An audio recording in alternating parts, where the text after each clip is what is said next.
The Force binds all things across the galaxy, connecting every living being in an invisible web of energy and destiny. But what happens when something from beyond the stars arrives? Something the Force cannot touch, cannot predict, cannot bend to its will. In a galaxy torn between the iron grip of the Galactic Empire and the desperate flames of rebellion, where Jedi have been hunted to near extinction and the Sith rule through fear, one soldier was about to fall from the void. He carried no lightsaber, knew nothing of midichlorians, and had never heard of the Skywalker prophecy. He was a weapon forged for a different war entirely, and his arrival would prove that some threats transcend the Force itself. The dune sea of Tatooine stretched endlessly beneath twin suns, an ocean of sand and heat where only the hardiest creatures survived. Krayt dragons slept in shadowed caves. Jawas scavenged the waste for salvage. Tusken raiders stalked the dunes, their Gadarefi sticks raised against any intruder. It was a world at the edge of civilization, largely ignored by the Empire except for the garrison in Mos Eisley.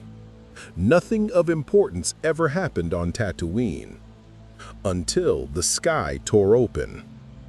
The rupture appeared without warning, a jagged wound in reality itself, shimmering with colors that had no name in any language. Hyperspace lanes nearby flickered and destabilized. The phenomenon lasted only seconds, but in that brief moment, something was expelled from the rift like a bullet from a barrel. A metallic object, burning with re-entry fire, screaming toward the planet's surface at terminal velocity. Master Chief Petty Officer John 117 had approximately 4 seconds to assess his situation before impact. His HUD was a chaos of red warnings: hull breach, life support critical, guidance systems offline. The escape pod, barely more than an armored coffin, had been his last resort when the forward unto Dawn's hangar bay had been caught in what Cortana's final transmission called catastrophic slipspace destabilization. He'd sealed himself inside, initiated emergency protocols, and then everything had gone white. Now he was falling through an atmosphere he didn't recognize toward a planet that wasn't in any UNSC database. The MJOLNR armor's inertial compensators screamed as they tried to cushion the impact. The pod struck sand at over 300 kilometers per hour, carving a trench 200 meters long before finally grinding to a halt. Smoke rose from superheated metal. The pod's exterior glowed cherry red. Chief remained motionless for exactly 3 seconds, running diagnostics. Armor integrity, 94%. Energy shields recharging, but slower than normal. Efficiency down 23%. Motion tracker online, but displaying erratic returns. Weapon status, MA5D assault rifle, secure. 32 rounds remaining in magazine, 2 spare mags. M6H Magnum, full magazine. 4 frag grenades. Combat knife. No contact with UNSC infrastructure. No satellite uplink. No comm traffic on any frequency. He was alone. The escape pod's hatch blew outward with explosive bolts, and Chief emerged into the blinding light of twin suns. He'd fought on dozens of worlds across UNSC space, from the frozen wastes of Reach to the tropical hell of Installation 04, but he'd never seen a binary star system from the surface. The heat was immediate and oppressive, even through his armor's temperature regulation. His HUD registered 43 degrees Celsius in the shade, if there had been any shade. The landscape was desert in every direction. Endless dunes of pale sand, broken occasionally by rocky outcroppings and the skeletal remains of something massive, some kind of creature that had died and been picked clean by scavengers. Chief's motion tracker pinged intermittently, showing contacts that appeared and disappeared at the edge of its range. Local wildlife, probably, or hostile indigenous population. He needed intel, supplies, and most importantly, he needed to understand where the slip space rupture had taken him. Chief retrieved his assault rifle, checked the action, and began moving. Years of training and combat experience dictated his actions. Find high ground, assess the tactical situation, locate population centers or technology signatures, survive. The sand made movement difficult, but not impossible. His armor's weight, half a ton of titanium alloy, reactive circuits, and fusion reactor would have buried an unaugmented human. But Spartan 2 augmentations and powered servos made him faster and stronger than any normal soldier. He moved with deliberate efficiency, conserving energy, staying alert. 20 minutes into his trek, the motion tracker lit up with multiple contacts, 12 signatures moving in coordinated patterns. Humanoid, based on their gait and formation. Chief immediately dropped into a combat crouch behind a dune, bringing his rifle to bear. They emerged from behind a rocky outcropping, figures wrapped in desert robes and rags, their faces concealed behind crude masks and goggles. They carried weapons that looked primitive at first glance, long staffs with spiked ends, what appeared to be slug-thrower rifles. But Chief had learned long ago never to underestimate indigenous populations. The Covenant had made that mistake on numerous worlds and paid for it. The figures moved with the confidence of those who knew this terrain intimately. They were tracking something. Him, he realized. They'd seen the crash and come to investigate. Chief counted 15 now, not 12. His tracker was having trouble distinguishing individual biosignatures in this environment. One of them raised a hand and the group halted. They'd spotted the escape pod's crash site. Guttural voices carried on the wind, speaking a language Chief's armor couldn't translate. No UNSC language database, which meant either his systems had been damaged more severely than he thought, or he was dealing with a completely unknown civilization.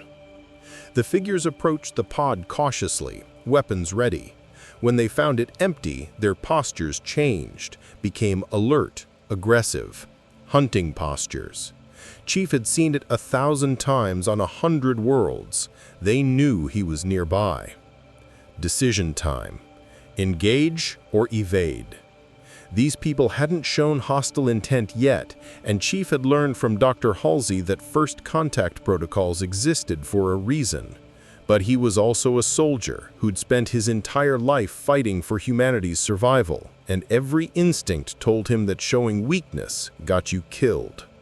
Before he could decide, one of the figures pointed directly at his position and let out a ululating cry.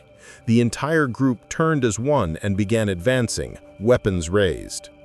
Chief's finger moved to the trigger, then stopped. These weren't Covenant.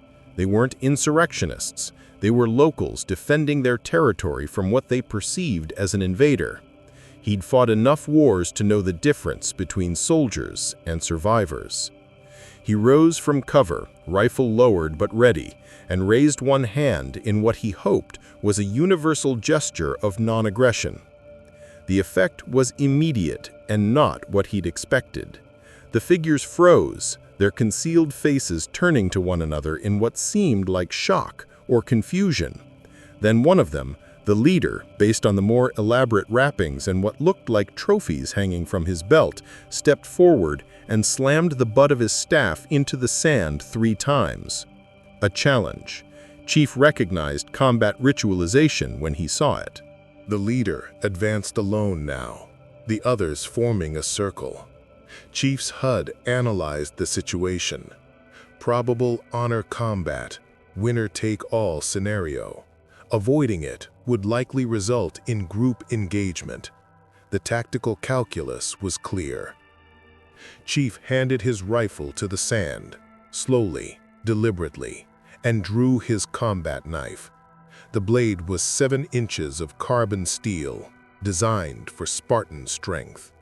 It had killed Covenant elites and severed Flood tentacles. It would serve. The Tusken Raider, though Chief didn't know that name yet, rushed forward with surprising speed, his Gatterfy staff swinging in a wide arc meant to crack Chief's helmet. The Spartan sidestepped with economical precision, grabbed the staff mid-swing, and yanked. The Tusken stumbled forward, off balance. Chief could have ended it there with the knife to the throat, but he chose restraint. Instead, he swept the Raider's legs and sent him sprawling. The watching Tuskens erupted in what might have been shouts of approval or anger. Chief couldn't tell. The leader rose quickly, more cautious now. He feinted left, then struck right. Chief blocked with his forearm, the staff striking his energy shields. Blue hexagonal patterns rippled across his armor as the shields absorbed the impact. That caused another reaction.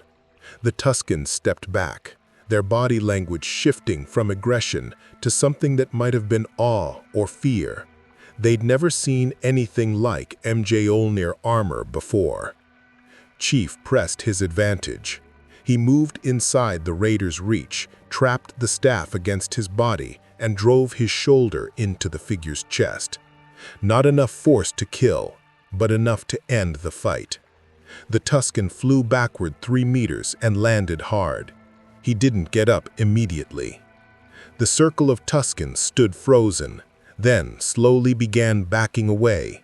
Their leader struggled to his feet, held up one hand to his companions, and approached Chief again, but this time without his weapon.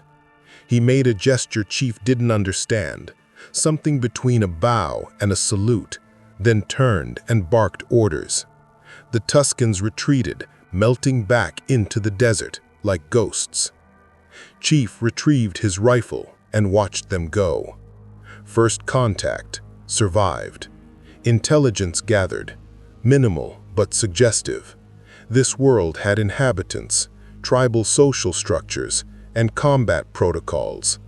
More importantly, they'd never encountered someone in powered armor before, which meant wherever he was, it wasn't anywhere near UNSC space. The twin suns climbed higher, the heat intensifying. Chief checked his armor's power supply. Fusion reactor operating at 94% efficiency, enough for years of operation. But water would be an issue soon, and ammunition was already a finite resource. He needed to find civilization, real civilization, with technology he could analyze or adapt. His motion tracker pinged again, but this time the signature was different, larger, mechanical. Chief turned and saw something on the horizon, a vehicle of some kind, moving across the dunes with repulsor technology. It was boxy, ungainly, and covered in rust and patches, but it was definitely advanced technology. And it was heading toward him. Chief made a decision. He concealed his rifle behind his back, kept his hands visible, and waited. If these newcomers were hostile, he'd deal with it. If they were potential allies or information sources, even better. The vehicle, a sand crawler, though Chief didn't know the term, ground to a halt 50 meters away. A hatch opened, and small robed figures emerged. They were barely a meter tall, with glowing eyes visible beneath their hoods. They chattered excitedly in yet another language Chief couldn't understand, pointing at him with tiny hands. Then they pointed at his escape pod and made gestures that were universally recognizable. They wanted to salvage it. Chief considered. The pod was damaged beyond repair and contained no classified UNSC technology that would be recognizable to whoever these scavengers were. And if he wanted information about this world, Trading seemed preferable to combat. He nodded once. The small figures, Jawas the galaxy called them, erupted in excited chattering and immediately swarmed the crash site with cutting torches and magnetic lifters. Chief watched, analyzing their technology. Directed energy tools, magnetic manipulation, repulsor technology. This civilization was significantly more advanced than the tribal warriors he'd just encountered, but their equipment looked centuries old and poorly maintained. One of the Jawas approached him, holding up a small metallic device that crackled with electricity.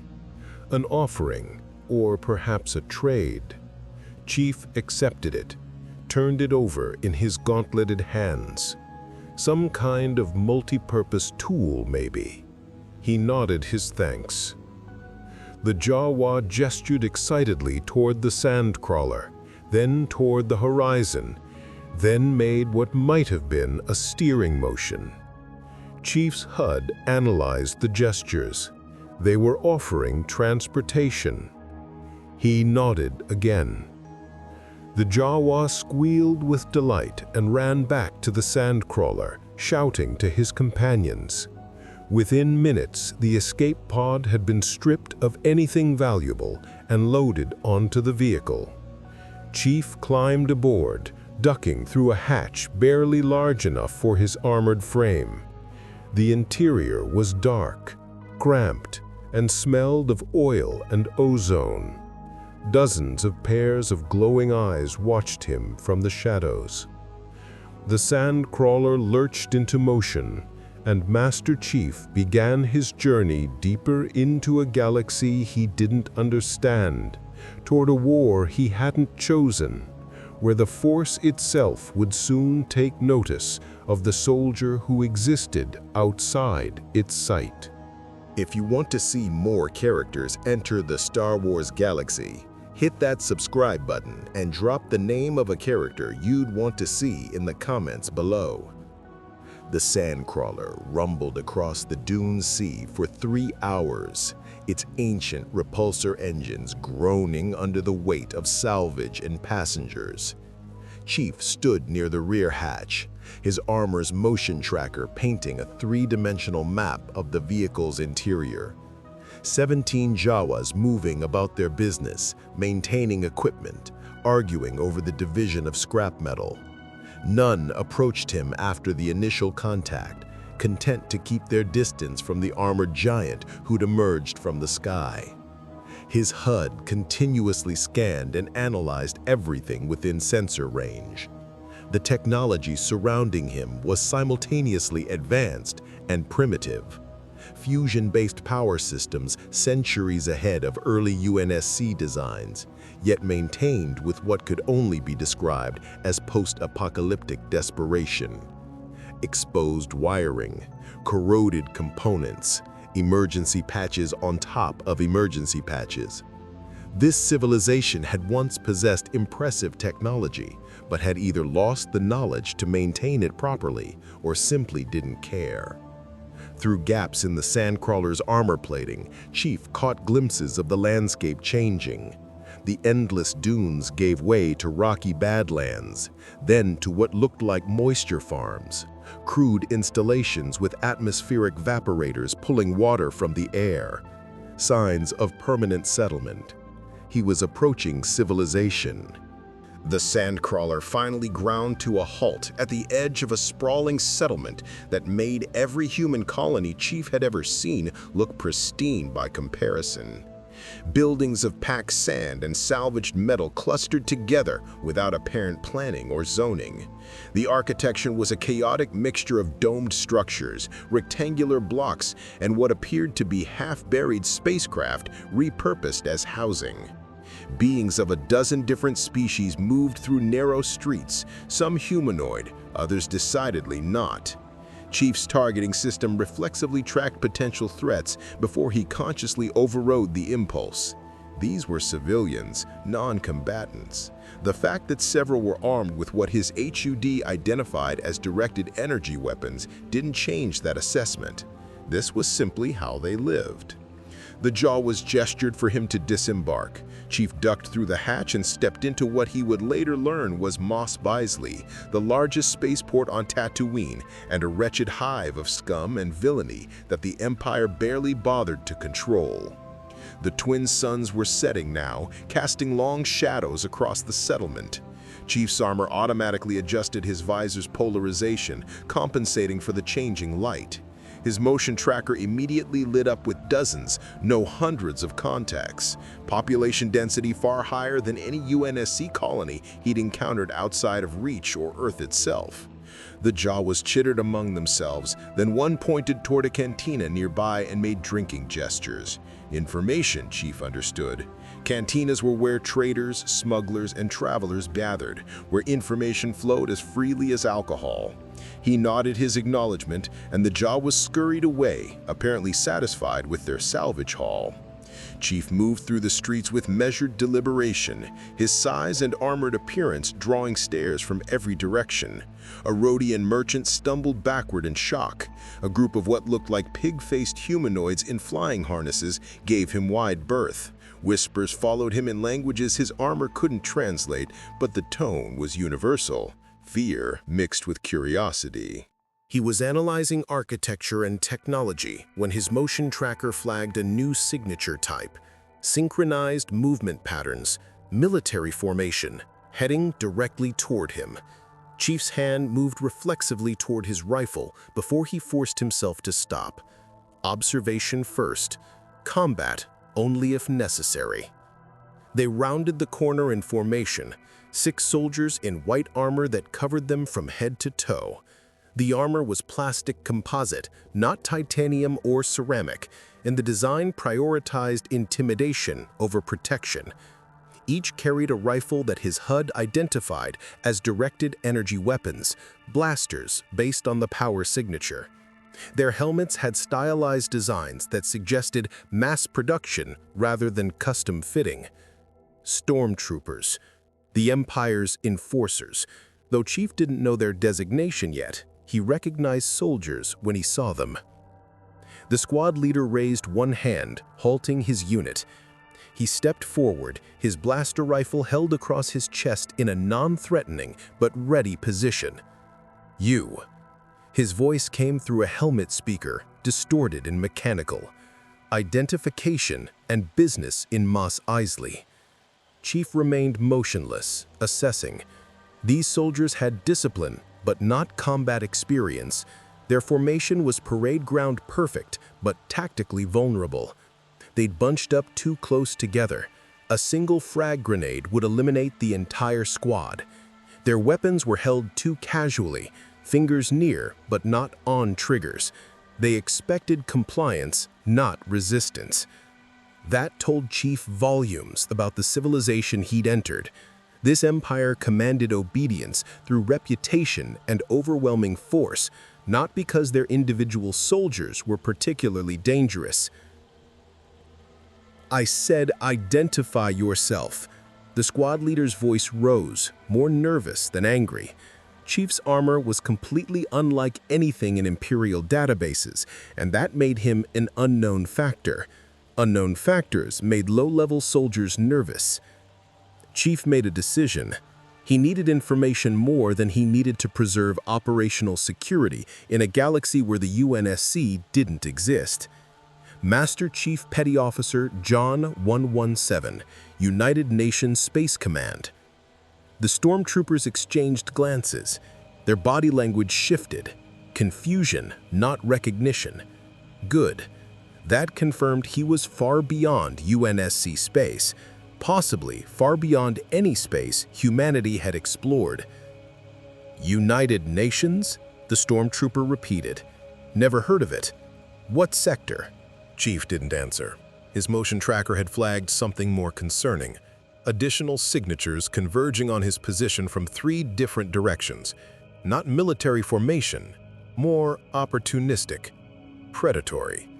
He'd seen similar patterns from insurrectionist ambush teams. The squad leader took Chief's silence for defiance. "You're coming with us for processing. All unauthorized armored personnel must contact." One of the other stormtroopers shouted, spinning toward an alley entrance where a weak-way pirate had emerged with a blaster pistol. The stormtrooper fired, his shot going wide by at least a meter.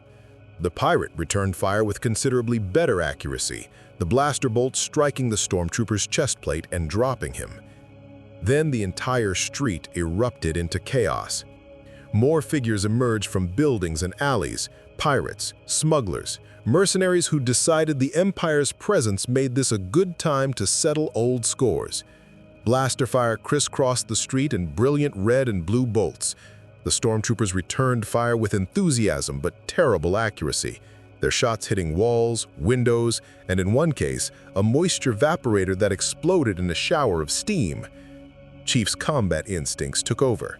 He moved laterally to the nearest cover, a Duracrete wall, while his HUD tracked 17 separate hostile contacts, engaging not just the stormtroopers but each other. This wasn't an organized ambush.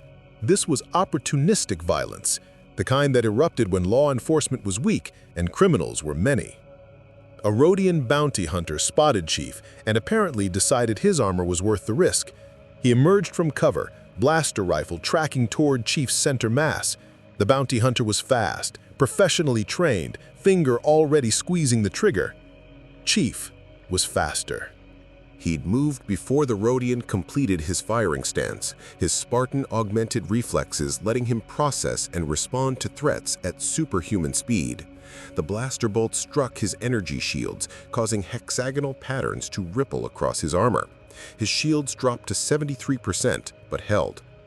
Chief's MA-5D came up in a fluid motion, his targeting reticle placing 3 rounds center mass on the Rodian before the bounty hunter even realized his shot had failed. The Rodian dropped, green blood pooling beneath him. 3 other hostiles turned their attention to Chief, apparently deciding this armored stranger was the biggest threat. They fired in unison, 6 blaster bolts converging on his position. Chief's shields flared under the sustained fire, dropping to 41%, but he was already moving. He vaulted over the Duracrete wall with augmented strength that would have been impossible for an unarmored human, landed in a roll, and came up firing. His assault rifle barked in controlled bursts. 3 rounds, acquire new target. 3 rounds, acquire. Economy of ammunition because every bullet counted now. 2 hostiles down before they could track his movement. The third managed to duck behind cover, but Chief had already marked his position. He pulled a frag grenade from his belt, calculated trajectory and blast radius in a fraction of a second, and threw. The grenade arced perfectly over the cover and detonated. The hostile didn't get back up. Chief's shields recharged to 68% in the brief lull.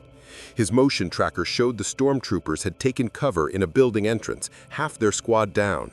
The remaining hostiles were retreating now, apparently deciding this wasn't worth the cost. Smart. Then his motion tracker pinged a new contact, and Chief's tactical assessment changed completely. This signature was different.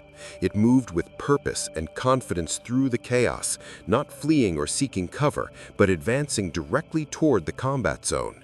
Chief's HUD struggled to classify the biosignature, human baseline, but with readings that didn't make sense.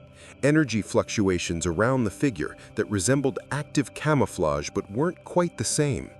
The figure emerged from the smoke and dust, a human male, tall and lean, wearing black robes and armor that looked ceremonial rather than practical.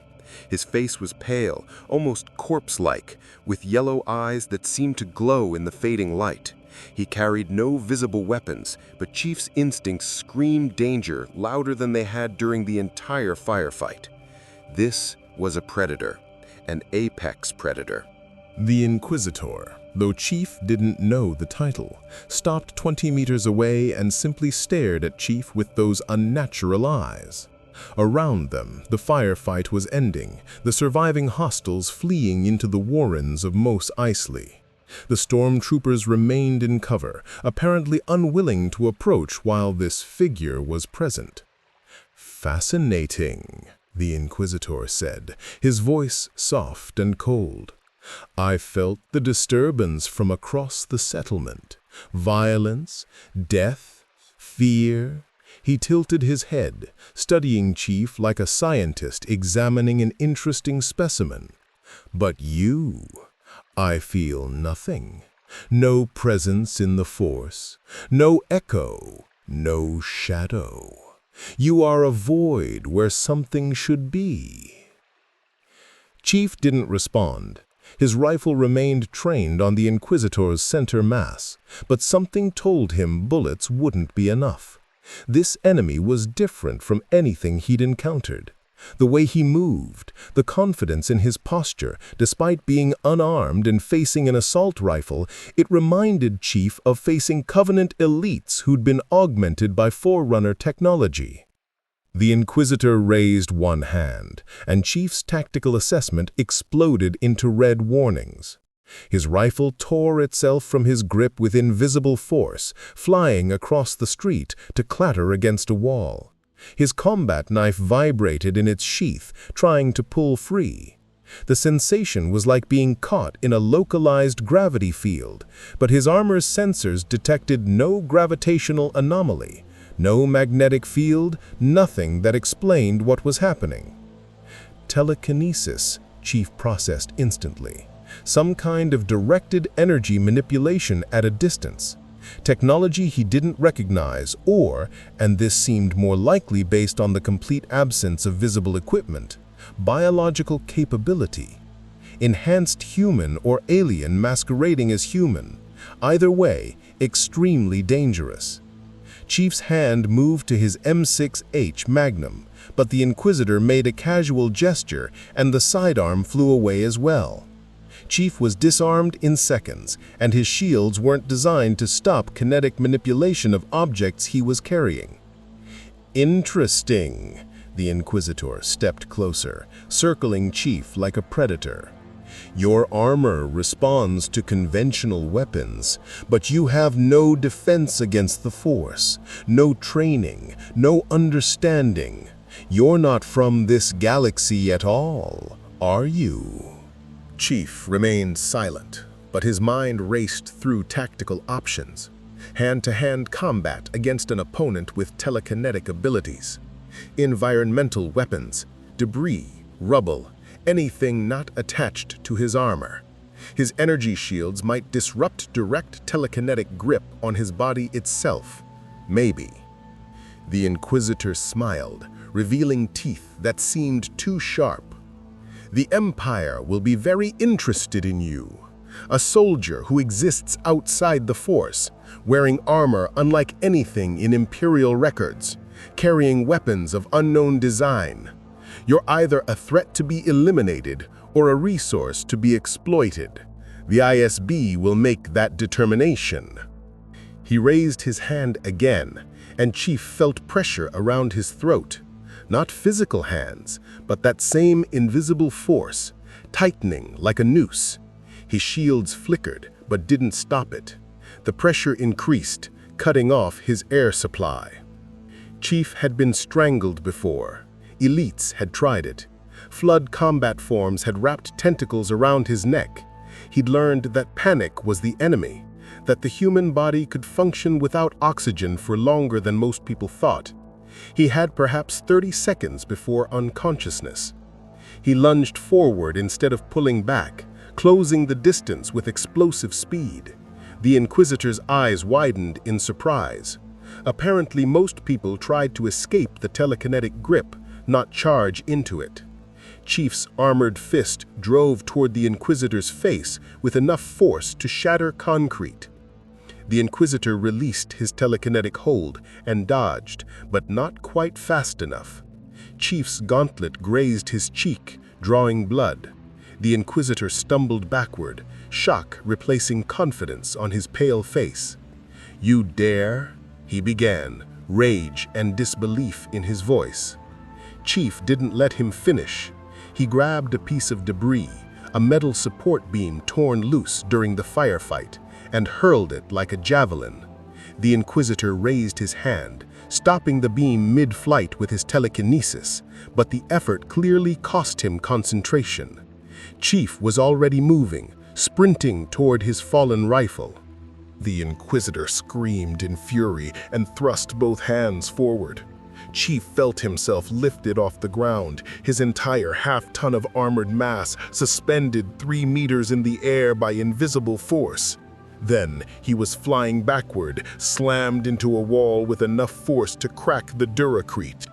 His shields dropped to 12%. Structural integrity warnings flashed across his HUD. That had hit harder than most Covenant plasma grenades. Chief struggled to rise, but the Inquisitor was already advancing, one hand extended. You will learn that defying the Inquisitorius is futile. You will... A blaster bolt struck the Inquisitor in the shoulder, spinning him around. Then another and another. The stormtroopers had finally gathered enough courage to engage, their terrible accuracy partially compensated for by volume of fire. The Inquisitor snarled, his attention divided between Chief and the new attackers. Chief didn't waste the opportunity. He rolled to his feet, grabbed his rifle, and sprinted into the nearest alley. His shields recharged as he ran, 37%, 53%, 68%. Behind him, he heard the Inquisitor screaming orders at the stormtroopers, his voice promising terrible retribution. Chief moved through the labyrinthine streets of Mos Eisley with practiced efficiency, his motion tracker guiding him away from pursuit. The settlement was a maze, which worked in his favor. Multiple exits, hundreds of hiding spots, civilian population that made indiscriminate force dangerous to employ. He'd learned 3 critical things in the past 10 minutes. First, this civilization possessed directed energy weapons comparable to Covenant plasma rifles, but with apparently better reliability. Second, their soldiers were poorly trained but numerous, suggesting a large-scale authoritarian government. Third, and most concerning, some individuals possessed biological capabilities that defied physics as Chief understood them. Telekinesis, precognition maybe, other abilities he hadn't yet witnessed. That last point changed everything. Chief had fought enemies with superior technology, superior numbers, even superior tactics. But enemies who could manipulate reality itself through what appeared to be biological capability alone. That was new. That was dangerous. That required adaptation. His motion tracker showed pursuit falling behind. Chief ducked into what appeared to be a warehouse district, found concealment behind a stack of cargo containers, and finally allowed himself to assess his situation properly. Ammunition, 23 rounds in rifle, 2 full magazines remaining, Magnum fully loaded, 3 frag grenades, armor integrity 89%, shields recharged to full. No communications with UNSC, no support, no extraction, no mission objectives beyond survival and intelligence gathering. And now he was being hunted by an empire whose soldiers could manipulate objects with their minds. Chief had been in worse situations, barely. But he'd survived them all because of one simple fact. Spartans never died.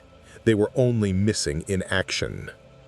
He checked his motion tracker one more time, confirmed no immediate pursuit, and began planning his next move. He needed information about this empire, about the telekinetic abilities, about whether there was any way home. And he needed allies, though he wasn't certain yet who in this galaxy could be trusted. The twin suns had fully set now, replaced by 3 moons that cast pale light over Mos Eisley. Somewhere in the distance, Chief heard what sounded like alien music and raucous laughter from another cantina. Somewhere closer, he heard the march of stormtrooper boots searching street by street. Master Chief settled into his concealment and waited. Patience was a weapon too, one he'd mastered long ago. They would search. They would eventually give up or expand their perimeter too thin, and then he would move again. But one thing was certain now. His presence had been noticed. The Empire knew he existed. And that pale-faced telekinetic warrior, the Inquisitor, would not stop hunting him until one of them was dead. Chief had fought religious zealots before. The Covenant had been driven by faith in their gods. These Inquisitors seemed to operate on similar fanaticism, though their religion was apparently based on real, demonstrable power. Fine. Chief had killed gods before, or close enough. This galaxy's Force users would learn what the Covenant had. Faith was no defense against a Spartan who refused to lose.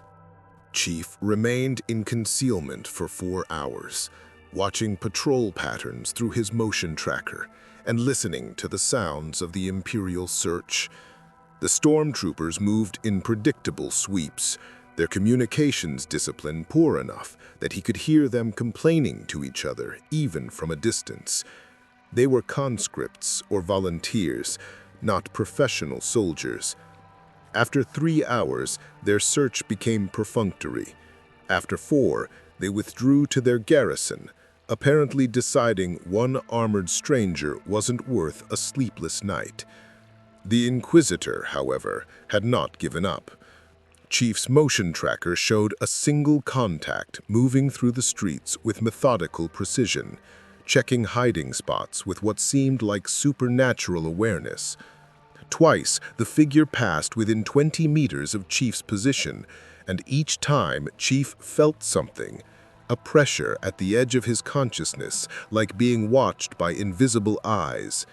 The sensation was unsettling in a way that combat rarely was. Chief had learned to trust his instincts, and right now, those instincts were screaming that this enemy could sense things his armor's technology could not hide. After the Inquisitor's third sweep passed, Chief made his decision. Remaining stationary would eventually lead to discovery. He needed to move, to find better cover, or, preferably, a way off this planet entirely. His HUD had detected what appeared to be a spaceport on the settlement's eastern edge, with multiple contacts that registered as spacecraft. If he could acquire transportation, he could put distance between himself and this hunting ground. Chief emerged from concealment as 3 moons reached their zenith, casting enough light to see by, but creating deep shadows his armor could exploit.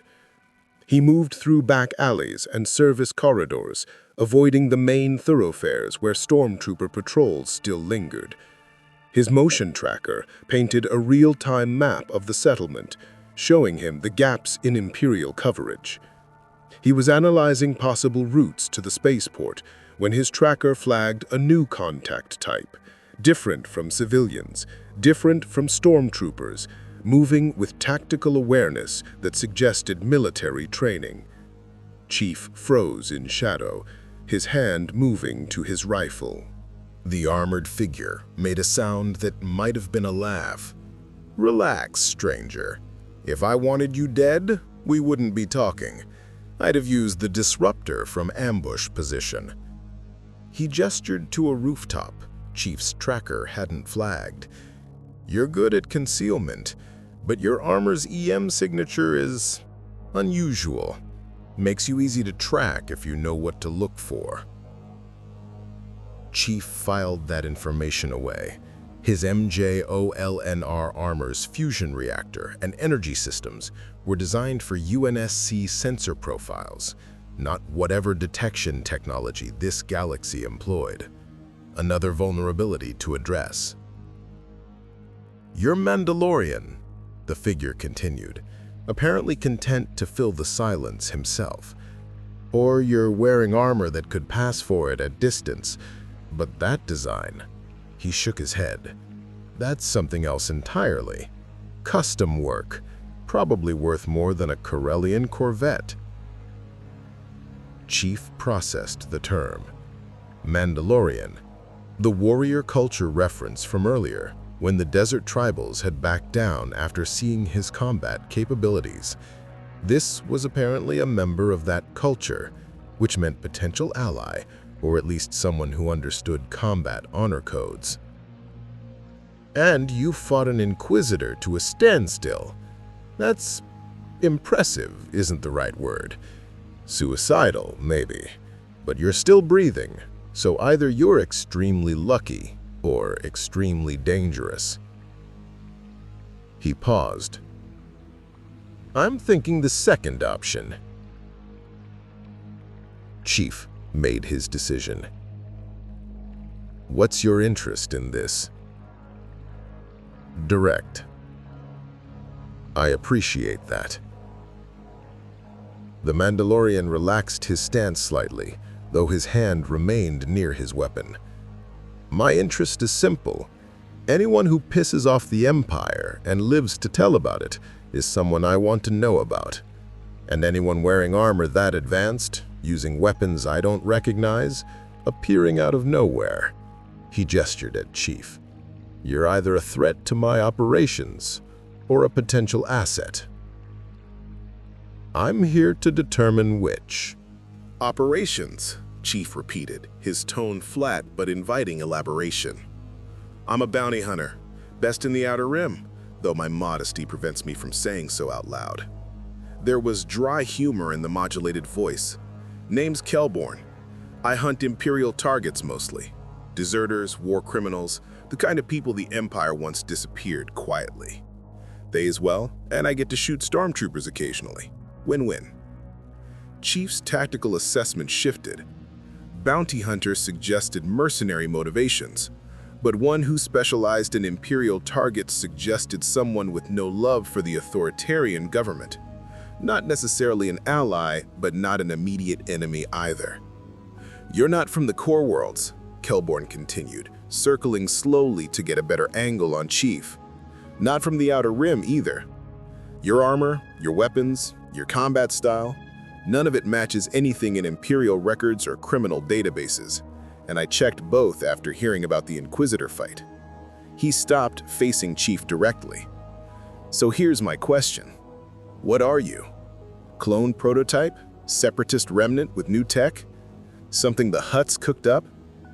None of those things, Chief said simply. Kelborn waited, apparently expecting elaboration. When none came, he laughed again. You're not much for conversation, are you? Fine, let me be direct. The Empire wants you, badly. They've put a 50,000 credit bounty on your head, alive if possible. The Inquisitor tripled it personally, though his version specifies dead is acceptable. Chief's HUD tracked the information. Bounty placed within hours of first contact suggested the Empire moved quickly to neutralize unknown threats. The Inquisitor's personal edition suggested wounded pride or recognition of genuine danger. Before you start shooting, Kelborn raised one hand, I'm not here for the bounty. 50,000 is decent money, but not worth fighting someone who put a lightsaber scar on an Inquisitor's face. He paused. That is what happened, right? The rumors say you broke his telekinetic hold through sheer physical force. I've never heard of anyone doing that. I moved toward the attack instead of away from it, Chief said. Surprised him enough to break concentration. Kelborn was silent for a moment, then shook his head slowly.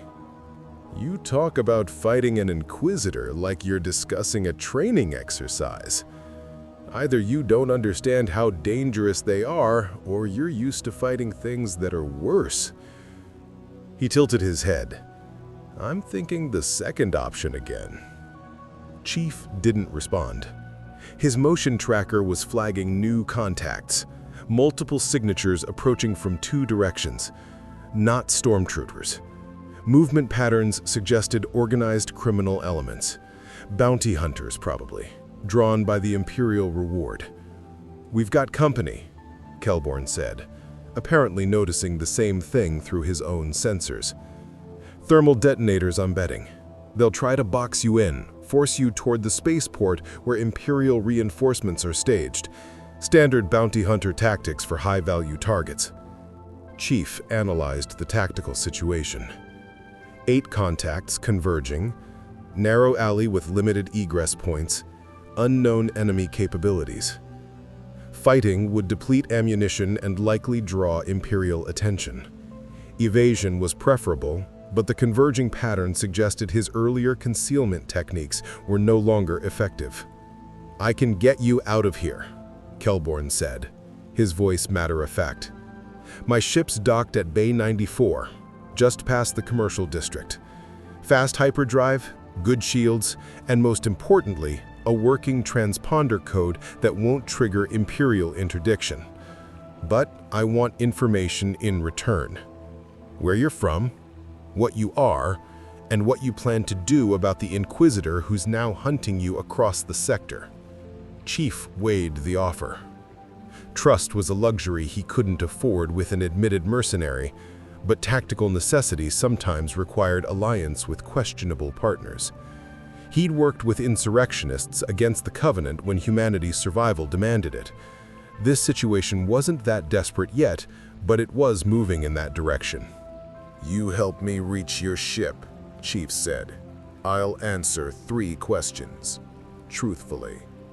Kelborn laughed, genuine amusement in his voice. "You negotiate like a Mandalorian. Fine. 3 questions, truthful answers, and safe passage to Bay 94. Deal?" "Deal," Chief confirmed. "Then stay close and try not to shoot anyone I don't shoot first," Kelborn said, turning and immediately breaking into a run. "We're going loud in 3, 2, 1. A thermal detonator exploded behind them, the shockwave rolling through the alley with enough force to shatter windows. Chief's shields absorbed the kinetic impact while his HUD tracked the source, a Trandoshan bounty hunter on a nearby rooftop, already reloading for another throw. Kelborn didn't break stride. He triggered his jetpack, rocketing upward in a burst of repulsor fire, and landed on the rooftop behind the Trandoshan. 2 blaster shots echoed in quick succession. The bounty hunter's body tumbled from the roof. Chief sprinted through the alley, his armor's enhanced strength letting him cross the distance in seconds. 2 more bounty hunters emerged from side corridors, a human with cybernetic enhancements and what looked like insectoid alien species Chief didn't recognize. Both carried heavy blasters trained on his position. They fired simultaneously. Chief's shields flared under the sustained barrage, dropping to 68% as he dove behind a cargo container. The metal superheated where the blaster bolts struck, melting through in seconds. These weapons were more powerful than the Inquisitor's telekinetic attacks, pure directed energy with no defensive counter except his shields, which meant he needed to end this quickly, before they overwhelmed his defenses. Chief pulled a frag grenade, calculated bounce angles, and threw. The grenade ricocheted off 2 walls before detonating between the bounty hunters. The human cybernetics saved him from the shrapnel, but the insectoid wasn't as fortunate. It collapsed, chittering in what might have been pain. The human ducked into cover, shouting into a comlink in a language Chief didn't understand. Calling for backup, probably. Chief's motion tracker confirmed it. 4 more signatures converging fast. Kelborn dropped from the rooftop, landing with jetpack-assisted precision beside Chief. "We need to move, now. There's a cantina 2 blocks ahead with a back exit that leads to the commercial district. From there, it's a straight shot to the spaceport." Chief nodded, and they ran. The next 10 minutes were a running firefight through Mos Eisley's underbelly. Bounty hunters appeared from rooftops, doorways, and side streets, all drawn by the promise of Imperial credits. Kelborn fought with practiced efficiency, his disruptor rifle dropping targets with single shots, while his jetpack provided vertical mobility Chief couldn't match. Chief relied on superior shields and accurate firepower, his MA-5D burning through precious ammunition, but keeping their attackers suppressed. They burst through the cantina's back entrance, startling a dozen patrons who immediately dove for cover and emerged into the commercial district. The spaceport was visible now, a sprawl of landing bays and docking platforms lit by harsh floodlights. Bay 94 is on the eastern edge, Kelborn shouted over the sound of blaster fire behind them. My ship's called the Tracen. Mandalorian design, you'll recognize it. Chief's motion tracker flagged a new problem. Stormtrooper patrols had been alerted by the firefight and were moving to intercept. They were being pushed toward a killing ground between bounty hunters behind and Imperial forces ahead. We're being corralled, Chief said. I noticed. Kelborn fired his jetpack, gaining altitude and perspective. There, maintenance tunnel, southeast corner. Empire hasn't bothered to post guards because it supposedly collapsed. If we can reach it before they... A blaster bolt struck Kelborn mid-sentence, his shields flaring and his jetpack sputtering. He dropped 10 meters, barely managing to arrest his fall before hitting the ground. His armor was scorched along the left side, and he moved with a limp. Chief's tracker identified the shooter, a Weequay sniper on a warehouse roof, already lining up a second shot. Chief didn't have time for precision. He raised his rifle and fired a sustained burst, forcing the sniper into cover. Then he grabbed Kelborn's arm and hauled him toward the maintenance tunnel entrance. I can walk, Kelborn protested, but didn't pull away from Chief's grip. They stumbled into the tunnel entrance, a jagged hole in Duracrete that looked like it had been torn open by an explosion years ago and never properly repaired. Inside, the tunnel was dark and cramped, barely tall enough for Chief to move through without crouching. His motion tracker showed pursuit hesitating at the entrance. Apparently, the rumors of collapse were enough to give even bounty hunters pause. They moved through the tunnel for 5 minutes. Kelborn's breathing labored and his limp worsening. Chief's HUD detected no pursuit, which meant either they'd successfully evaded or their enemies were waiting at the other end. Right. Second question. That Inquisitor, you fought him like you've encountered telekinetics before, have you? No, Chief admitted, but I've fought enemies with superior technology, biological advantages, and numerical superiority. Adaptation is survival. Adaptation, Kelborn repeated. You talk about it like it's simple. Most beings freeze when they encounter the Force for the first time. You charged an Inquisitor who was choking you to death. Panic is the enemy, Chief said simply. I had 30 seconds before unconsciousness. That was enough time to close distance and strike. Kelborn shook his head again.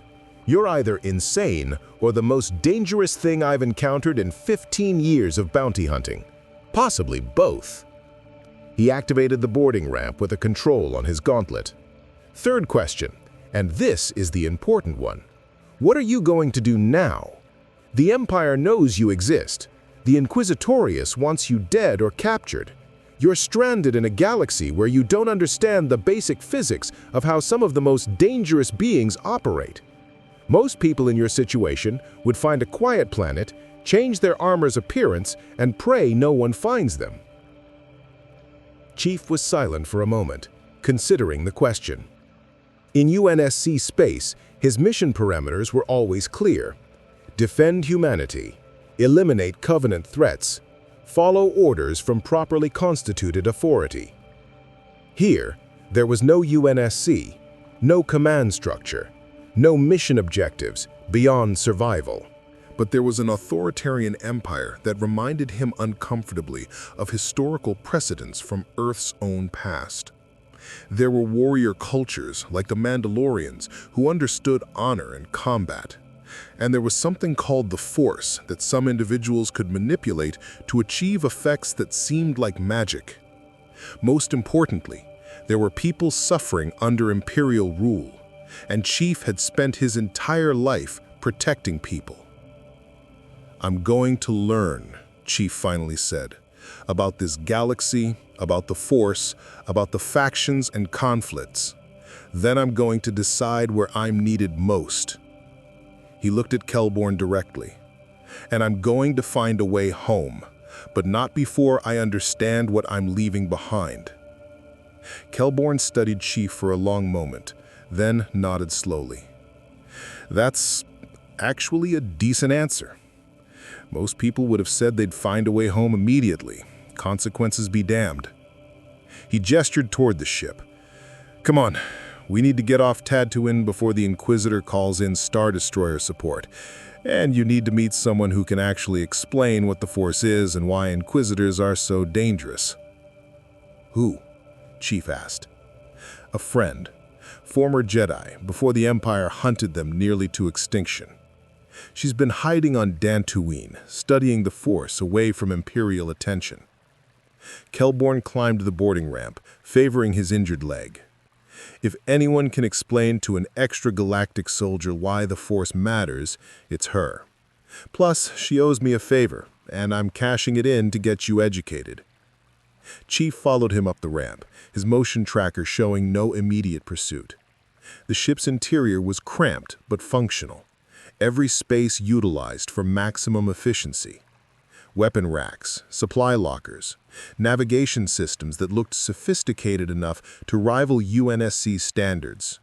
"Strap in," Kelborn said, limping toward the cockpit. "Tatooine's orbital defenses are minimal, but the Empire will have ships in system. This is going to be a fast exit." Chief secured himself in the co-pilot seat, his armor barely fitting in the space designed for unaugmented humans. Through the cockpit viewport, he could see the lights of Mos Eisley, and, beyond them, the dark expanse of desert under 3 moons. The Tracen's engines powered up with a thrumming roar. Kelborn's hands moved across controls with practiced ease, bringing weapons online and charging the hyperdrive. "Hyperdrive will take 90 seconds to calculate the jump. In 90 seconds, every Imperial ship in orbit is going to know we're leaving. Hope your shields are as good at stopping turbo laser fire as they are at stopping blaster bolts." Chief checked his armor status. Shields at 94% after recharging during their escape. Structural integrity at 87%.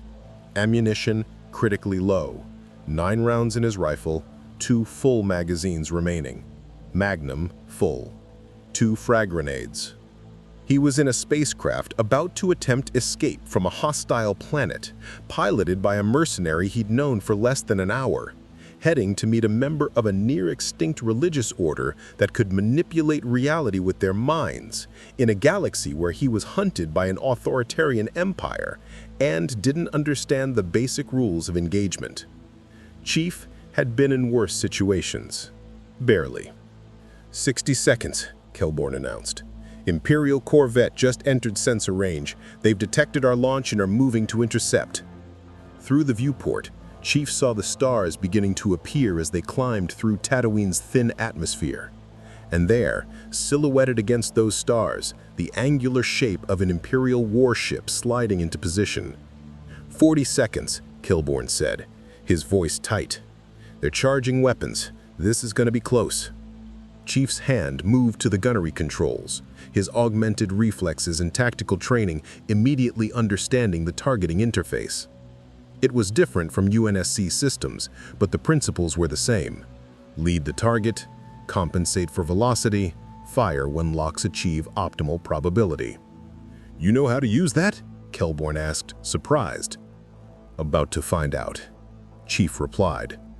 And as the Imperial Corvette opened fire, he returned the favor. The tunnel opened into one of the spaceport's maintenance sublevels. Chief emerged first, rifle sweeping for threats, and found none.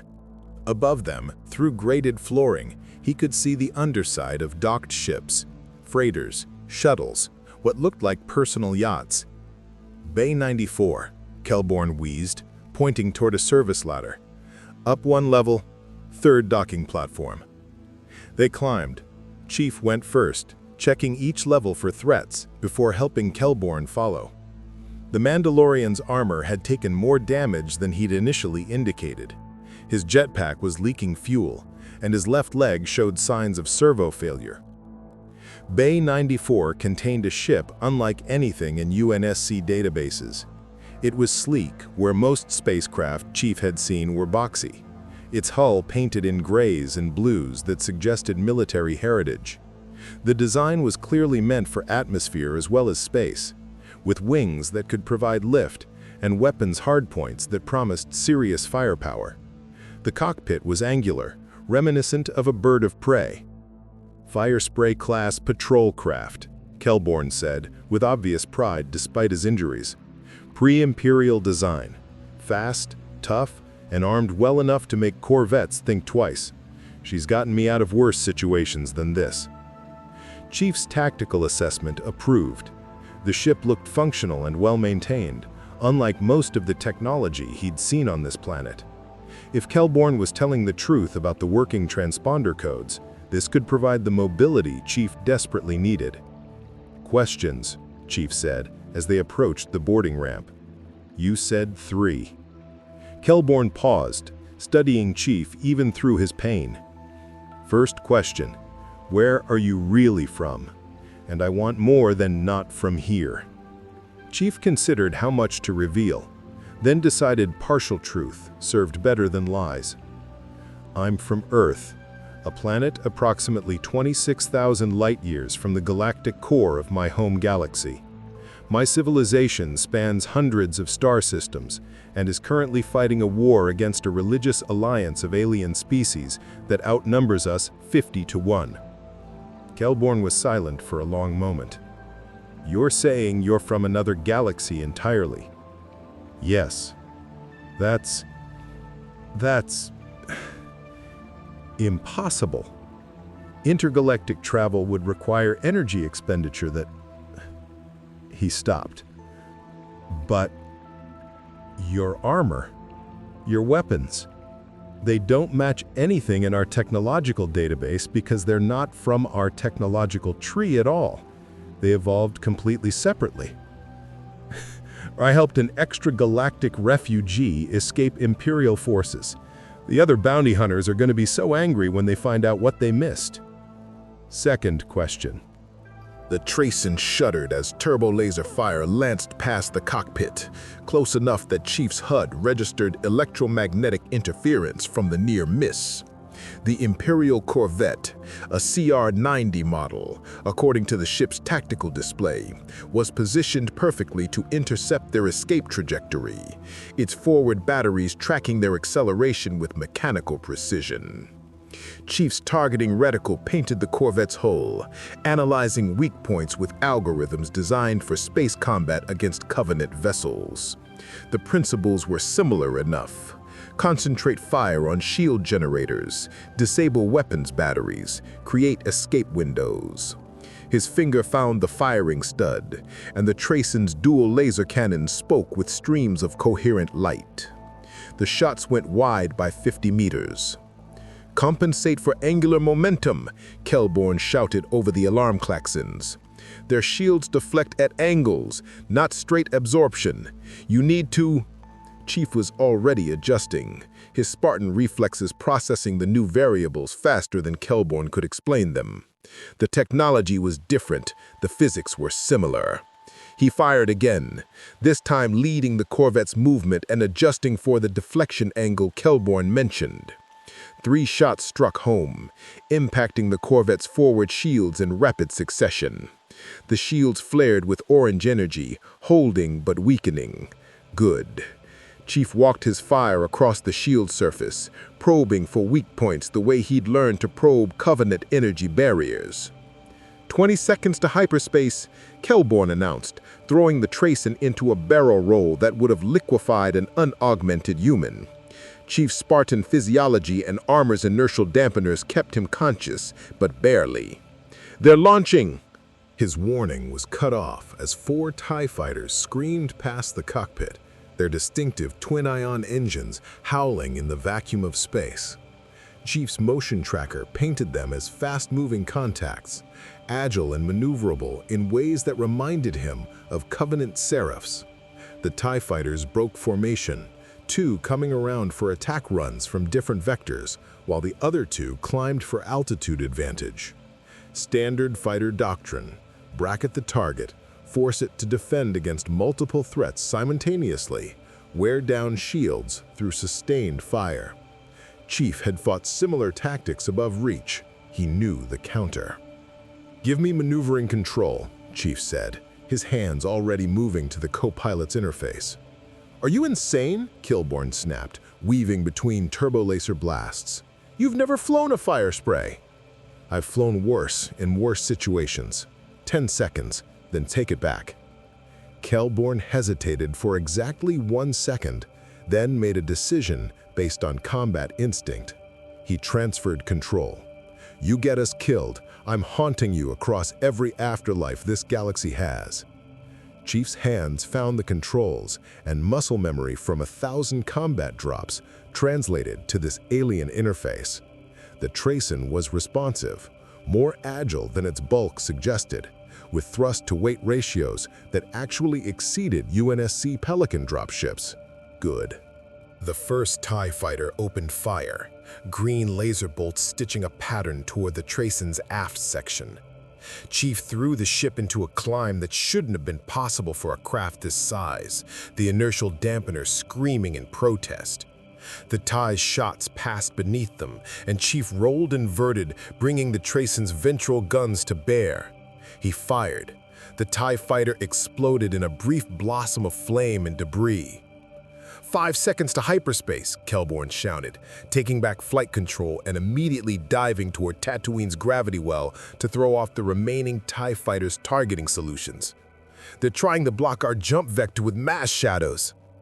Chief understood immediately. These fighters were attempting to prevent their escape by positioning themselves in the hyperspace calculation path, forcing the navigation computer to recalculate and buy time for the Corvette to close range. He switched targeting to the nearest TIE, led its movement by 3 degrees, and fired. Miss. The TIE rolled with reflexes that suggested either combat AI or an extremely skilled pilot. Chief adjusted, factoring in the pilot's evasion pattern, and fired again.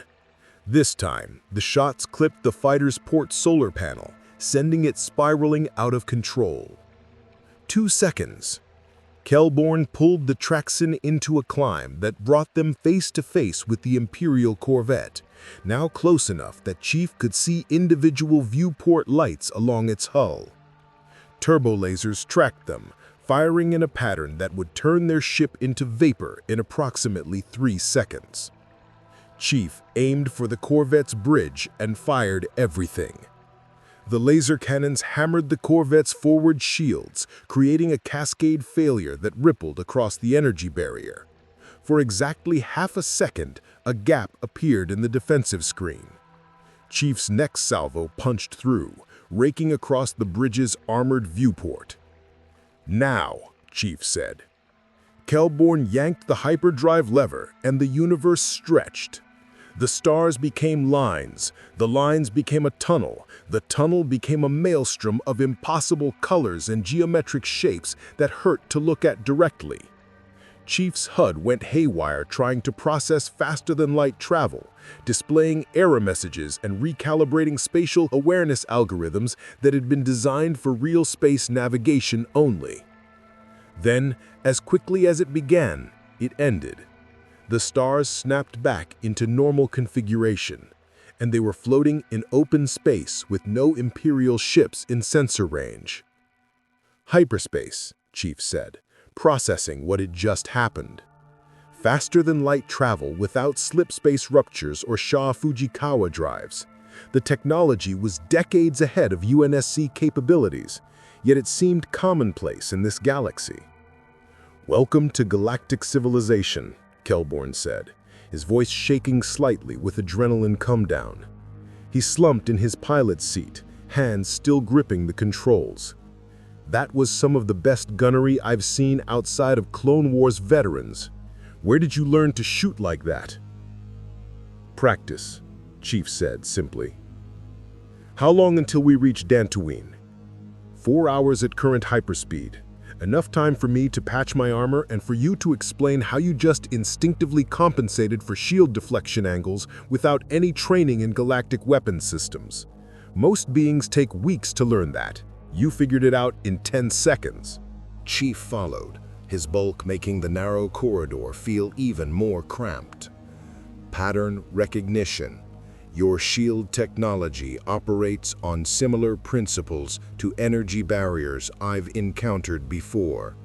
Different implementation, same fundamental physics. Kelborn pulled off his helmet, revealing a human face in his mid-30s with burned scars along his left cheek and the weathered look of someone who'd spent years in combat zones. His eyes were sharp and calculating, studying Chief with the same intensity Chief used to analyze threats. "You're not going to tell me what those energy barriers you've encountered before are you?" Covenant plasma shields, Jackal personal shields, Forerunner hard light barriers. Chief watched as Kelborn began field stripping his damaged armor. All operate on projected energy field principles. Yours use similar deflection geometry. Covenant, Forerunner. He shook his head while applying Back-to-Gel to his blaster wound. Names that mean nothing to anyone in this galaxy. You really are from somewhere else entirely. He paused. The Force can do many things. Precognition, telekinesis, telepathy, even limited foresight. But opening rifts between galaxies? That's beyond anything I've heard of, even in Jedi legends. Chief filed that information away. The Force, whatever it was, had limitations. Good to know. You mentioned a former Jedi on Dantooine. What can you tell me about the Jedi Order? Kelborn finished with his wound and began inspecting his armor's servo systems. The Jedi were peacekeepers for the Galactic Republic for thousands of years. They used the Force, specifically the light side, to maintain order, resolve conflicts, and fight threats to galactic stability. They were basically warrior monks with telekinetic powers and laser swords. Then about 20 years ago, the Republic's Chancellor revealed himself as a Sith Lord, executed Order 66, and had the clone army turn on the Jedi. Genocide across the galaxy in a single night. Maybe 100 survived out of 10,000. Chief processed that. A betrayal on that scale, executed with military precision and clone soldiers programmed to obey without question, reminded him uncomfortably of ONI's darker projects. And the Inquisitors? Former Jedi mostly, ones who were captured and broken, turned to the dark side through torture or desperation or simple survival instinct. The Empire uses them to hunt the remaining Jedi and any Force-sensitive children who might grow up to threaten Imperial rule. Kelborn's voice carried disgust. They're fanatics, true believers in the Emperor's vision of order through fear and power. The one you fought, that was probably just a low-level Inquisitor. The truly dangerous ones command Star Destroyer battle groups. Chief's tactical assessment grew darker. An empire that controlled thousands of star systems, possessed faster-than-light travel superior to UNSC technology, fielded weapons like turbo lasers that could vaporize ships, and commanded warriors with reality-warping abilities? And he'd just made himself a priority target for that empire by scarring an Inquisitor in public combat. He'd fought worse odds, but not by much. The person we're meeting. Tell me about her. Kelborn smiled slightly, a genuine expression that softened his scarred face. Shak Ti. She was a Jedi Master before Order 66, one of the Order's finest warriors and teachers. She survived because she was on Kamino when the Purge happened, and she'd always been better at hiding her Force presence than most Jedi. She's been on Dantooine for 15 years, meditating in the ruins of the old Jedi Enclave and trying to understand what went wrong with the Order. She doesn't take students anymore, says the Jedi way failed and needs to be completely reimagined. But she's the most knowledgeable person I know about the Force. Why will she help me? Chief asked directly. Because I'm going to tell her you're a being who exists completely outside the Force, and that's going to fascinate her on an academic level. Kelborn finished his armor inspection and began reassembling the components. Also, You helped me escape Tatooine with an Imperial bounty on your head when you could have just taken my ship and left me for the stormtroopers. She'll respect that. Chief hadn't actually considered abandoning Kelborn, but he didn't correct the Mandalorian's assumption. Trust was being built, and trust was a tactical asset. The next 4 hours passed in relative silence. Kelborn piloted while Chief studied the Tracen's systems through the co-pilot displays, learning the basics of galactic navigation, hyperspace route calculation, and ship-to-ship combat protocols. The technology was sophisticated but learnable, with interfaces designed for intuitive use rather than the complex UNSC systems that required specialized training. His armor's AI interface, normally occupied by a smart AI like Cortana, remained empty. Chief felt the absence keenly. Cortana would have been analyzing this civilization's technology, cracking their encryption, infiltrating their networks. Without her, he was operating with significantly reduced tactical awareness. But Spartans were trained to operate independently. He would adapt. Dantooine appeared on the sensors as they dropped out of hyperspace, a green and pleasant world, largely agricultural with minimal urban development. According to Kelborn's explanation, the Empire maintained only a token garrison here because the planet produced grain shipments and had little strategic value. The old Jedi enclave had been ruins for decades, abandoned after the Jedi Civil War centuries ago. Perfect place to hide, remote, overlooked, and soaked in enough Force history that one more Force-sensitive's presence would blend into the background. They entered atmosphere over rolling grasslands dotted with farms and small settlements. Kelborn guided them toward a region of broken stone and ancient architecture, the remnants of what had once been a grand temple complex. Time and weather had reduced most of it to rubble, but a few structures remained partially intact, their stone walls covered in vines and moss. There, Kelborn pointed to a clearing near the central courtyard where a small ship sat, a Delta 7 Aether Sprite, painted in faded red and white. That's her interceptor. She's here. They landed beside the older ship, and Chief emerged into Dantooine's atmosphere with his rifle ready but lowered. The air was clean, rich with vegetation and the smell of approaching rain. His motion tracker showed one contact in the ruins, moving slowly through what looked like a meditation chamber. Chief and Kelborn approached on foot, walking through corridors where stone had been carved with symbols Chief didn't recognize. The Force, probably, or Jedi philosophy rendered in architectural form. The place had a weight to it, a sense of history and tragedy that reminded Chief of walking through the ruins on Reach after its fall.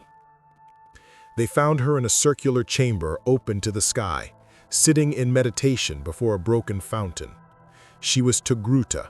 Chief's HUD identified her species based on the distinctive montrals and head tails, cross-referencing against biological databases his armor had compiled during his time on Tatooine. Her skin was red and white patterned, her eyes closed, her posture one of perfect stillness. Without opening her eyes, she spoke. "Kelborn, you return after 3 years of silence, bringing with you something I have never sensed before." Her eyes opened, revealing amber irises that fixed on Chief with unsettling intensity. A void in the Force, a space where life should create ripples, but instead creates nothing.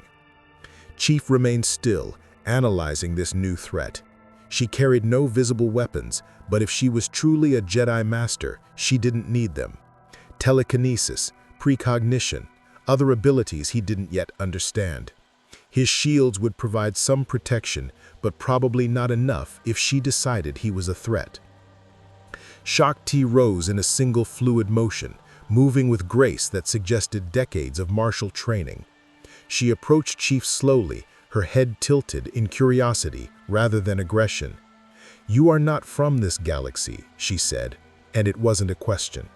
The Force connects all living things across billions of light years, binding the galaxy together in an invisible web. But you are not part of that web. You exist adjacent to it, parallel to it, but not within it. Master Chief Petty Officer John 117, Chief identified himself. United Nations Space Command. I was pulled through a spatial anomaly during combat operations. I'm currently stranded in your galaxy without support or means of return. Shaak Ti studied him for a long moment, then looked at Kelborn. You brought an extragalactic soldier to my sanctuary. This is either the wisest or most foolish thing you've ever done, old friend. He fought an Inquisitor to a standstill on Tatooine, Telborn said. Broke a telekinetic choke through physical force and put a scar on the Inquisitor's face. The Empire's hunting him, and he knows nothing about the Force or how to defend against it. He paused. I figured if anyone could help him survive in a galaxy full of beings who can read minds and move objects with thought, it's you. Shaak Ti's expression remained neutral, but her eyes held what might have been interest.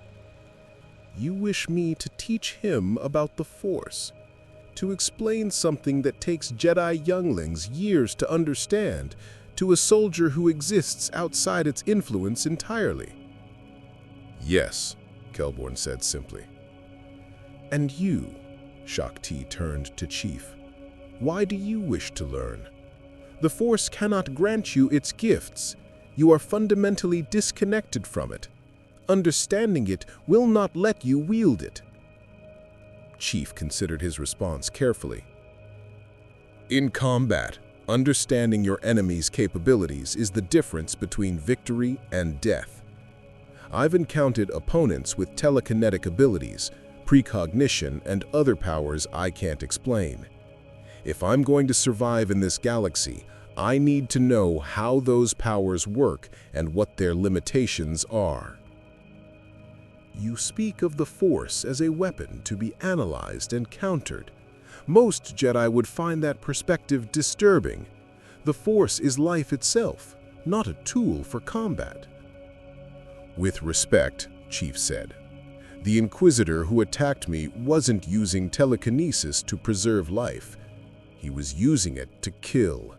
That makes it a weapon, regardless of philosophy. Shaak Ti was silent for several seconds, studying Chief with those amber eyes. Then, unexpectedly, she smiled. A small, sad expression. You sound like the Jedi Order's critics, the ones who said we'd become too focused on being peacekeepers and forgotten how to actually keep peace. She turned and walked toward the broken fountain. Very well, soldier. I will teach you about the Force. Not how to use it, that's impossible for you, but how to recognize it, anticipate it, and counter it when necessary. Chief relaxed fractionally. Thank you. Don't thank me yet, Shaak Ti said. What I'm going to teach you will challenge everything you understand about physics, biology, and the nature of reality itself. And when I'm finished, you'll understand why the Jedi failed and why the Sith will eventually consume themselves. She gestured to the chamber around them. This place was built by Jedi who believed the Force could be understood through meditation and philosophy. They were wrong. The Force is chaos, given structure by the will of those who touch it.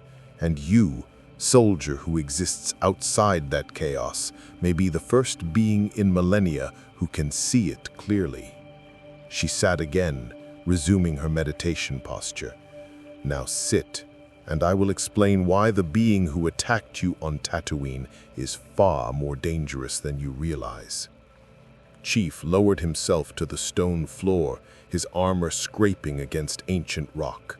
Kelborn moved to the chamber's edge, keeping watch through the ruins toward their ships. The sun was setting over Dantooine, casting long shadows through the broken temple. And as Shaak Ti began to speak, Chief started learning about a power that defied everything he'd been taught about the universe.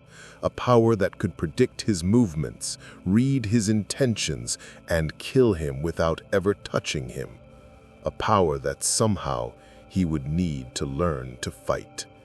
Because Master Chief Petty Officer John 117 had never met an enemy he couldn't defeat.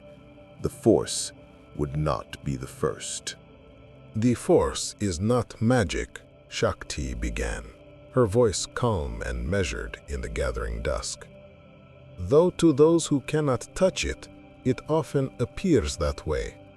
It is an energy field created by all living things. It surrounds us, penetrates us, and binds the galaxy together.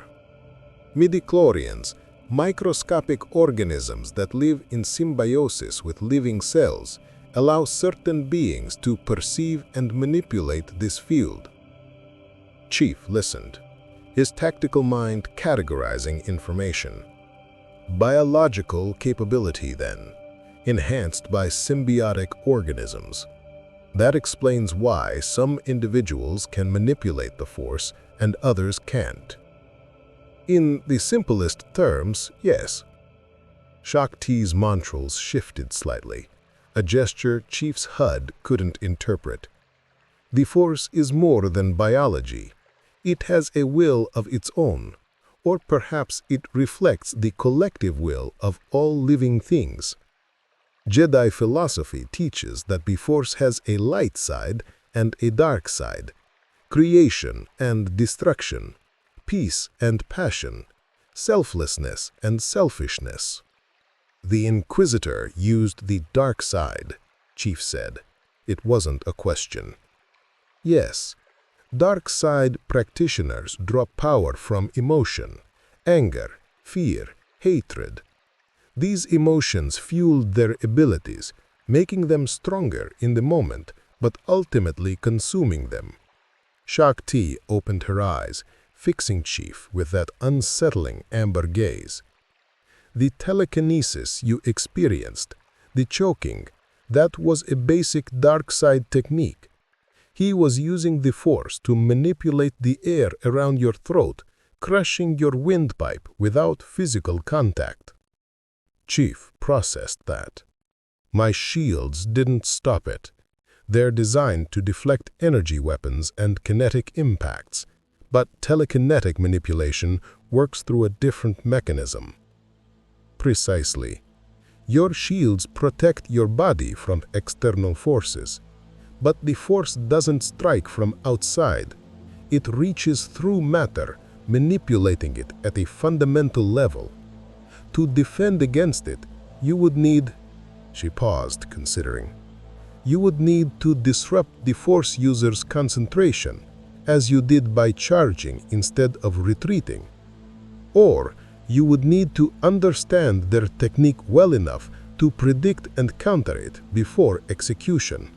Precognition, Chief said, remembering how the Inquisitor had seemed to anticipate his movements.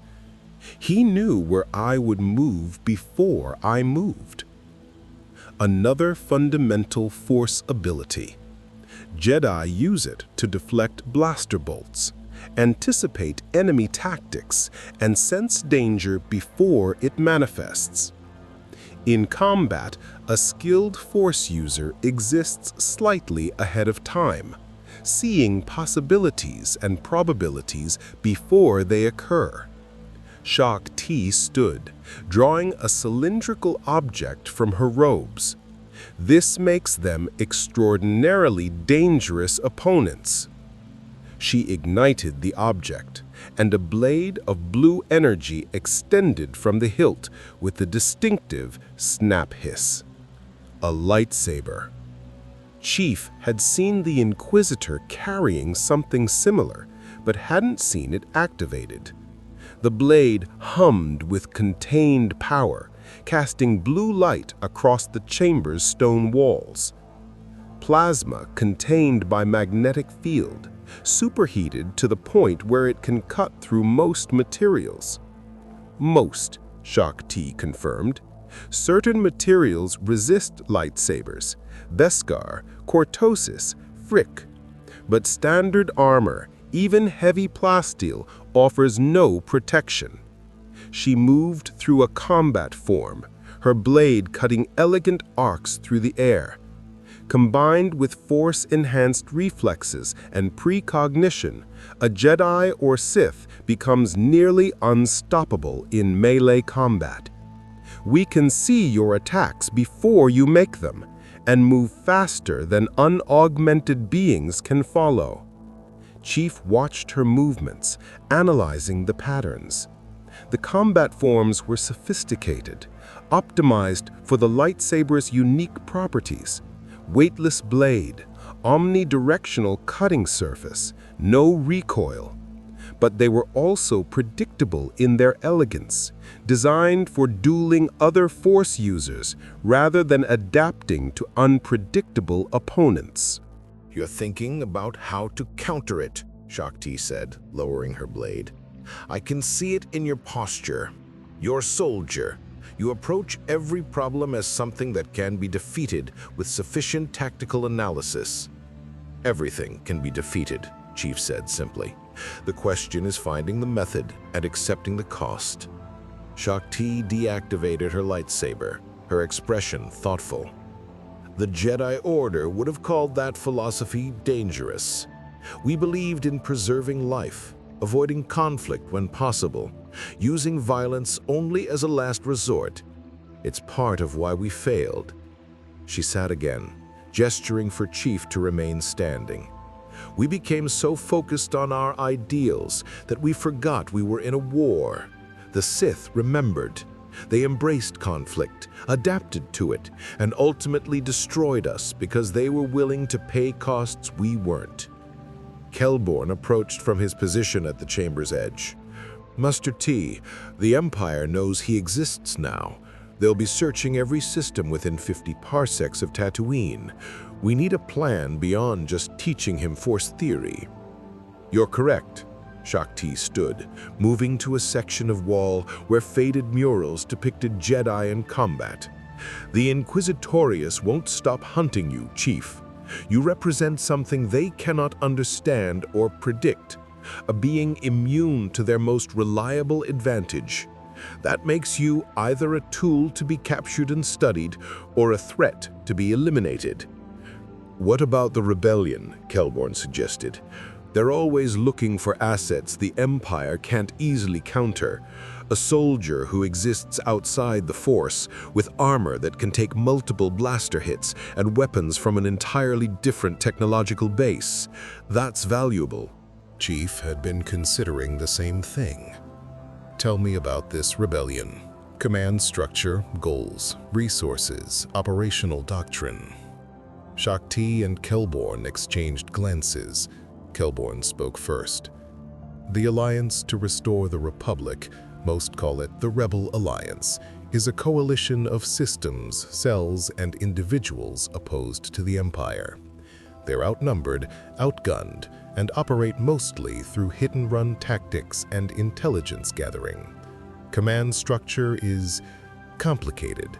Multiple cell leaders, coordinated by a central command, but with significant autonomy.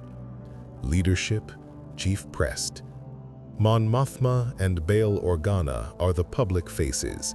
Military command rotates between various admirals and generals, depending on operational theater.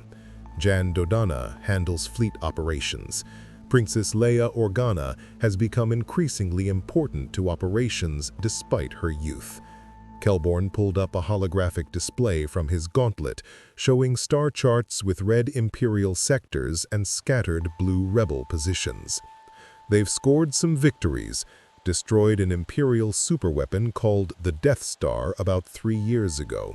That bought them credibility, but they're still desperately outmatched. Chief studied the tactical display. The Empire controlled the vast majority of the galaxy, with the rebellion holding only scattered bases and contested systems. Asymmetric warfare against overwhelming force. It was a scenario Chief understood intimately from UNSC operations against the Covenant. Destroyed a superweapon. What kind? Shakti said quietly.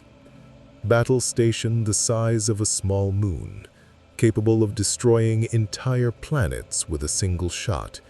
They used it on Alderaan. 2 billion lives erased in seconds to demonstrate Imperial power. Her voice carried old pain. The Jedi would have called the Death Star an abomination. I call it the logical conclusion of the dark side's philosophy, ultimate power used without restraint. Chief filed that away. Planet-destroying weapons.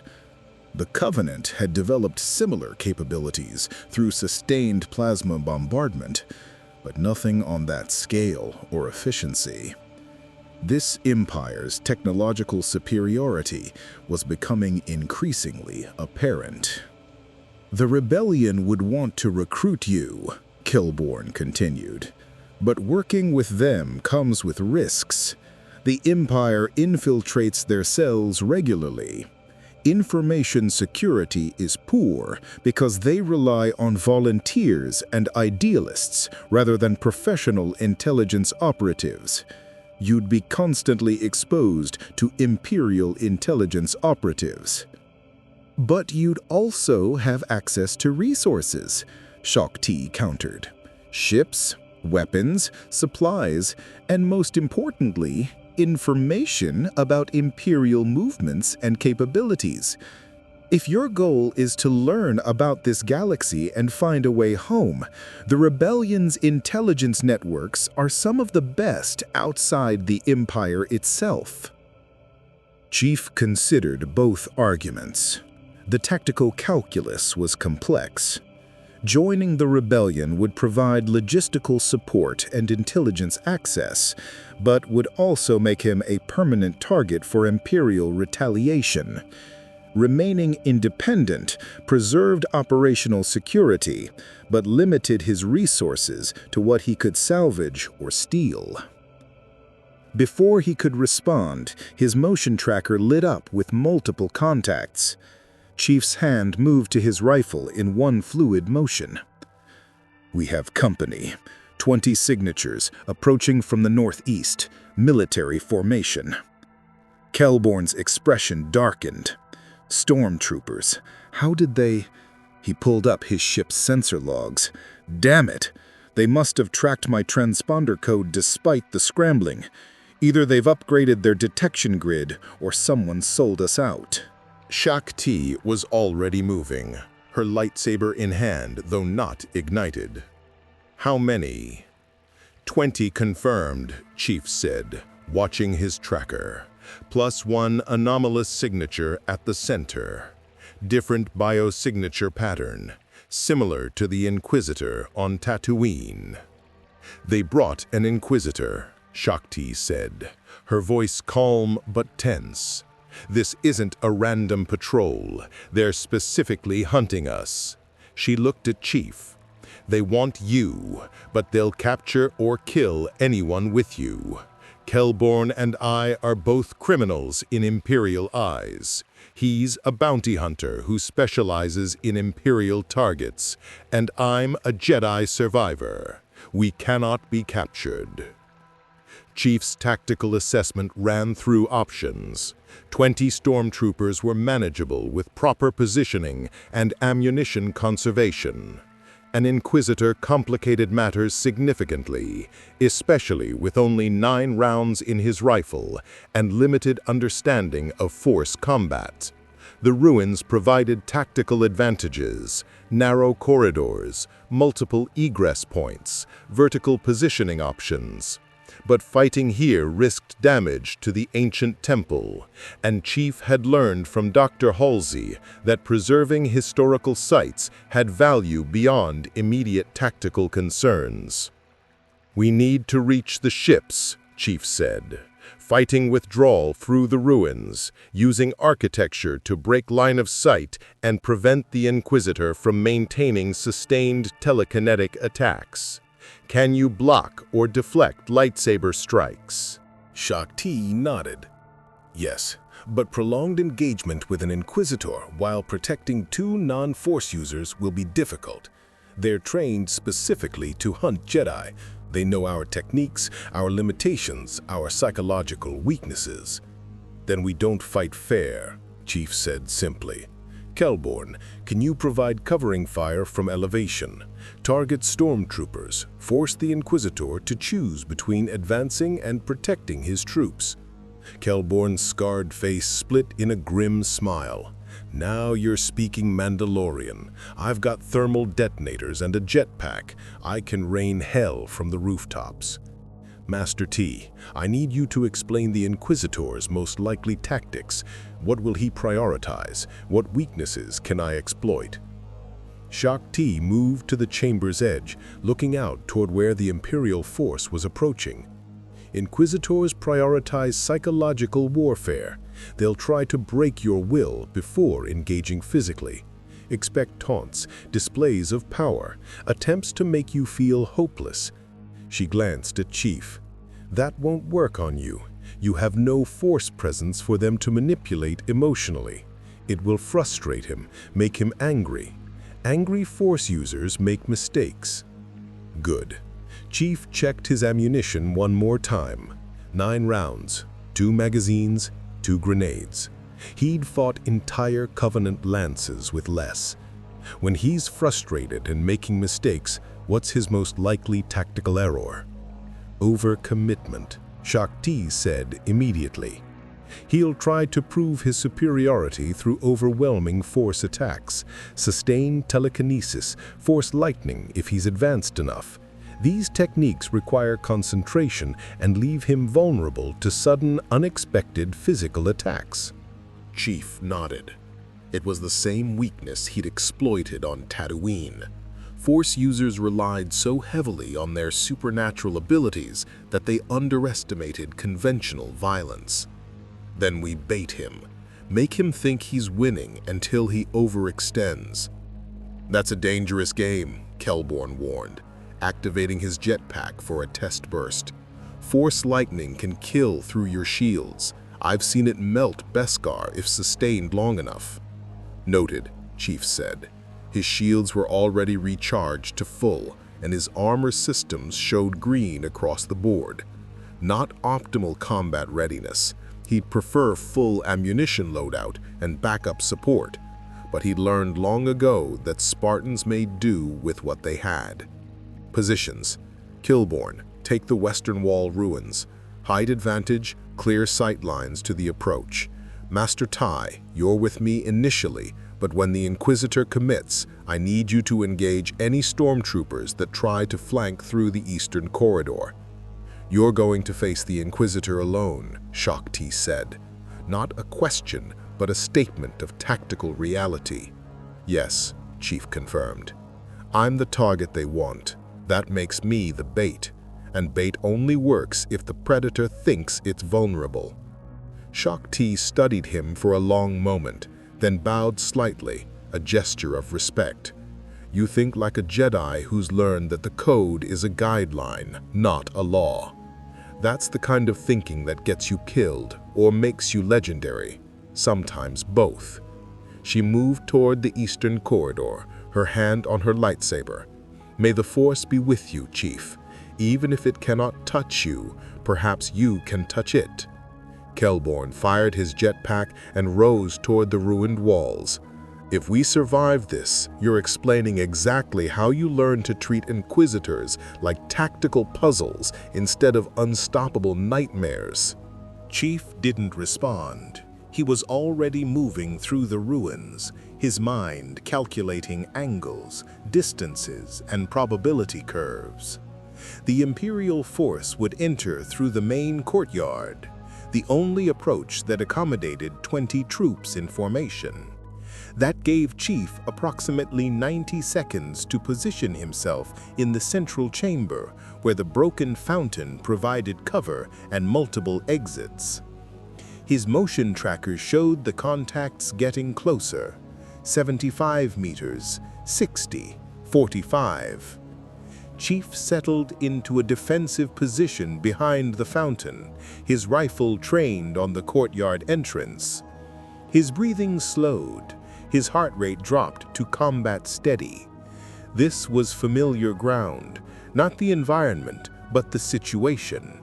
Outnumbered, outgunned, expected to lose. Spartans didn't lose. The stormtroopers entered first, their white armor stark against the ancient stone. They moved in standard formation, 2-point scouts, main body in 3 ranks, rear guard. Professional discipline, but predictable. Chief's targeting reticle tracked the squad leader, identified by the orange shoulder pauldron. Then the Inquisitor entered, and Chief's tactical assessment shifted entirely. This one was different from the Tatooine operative.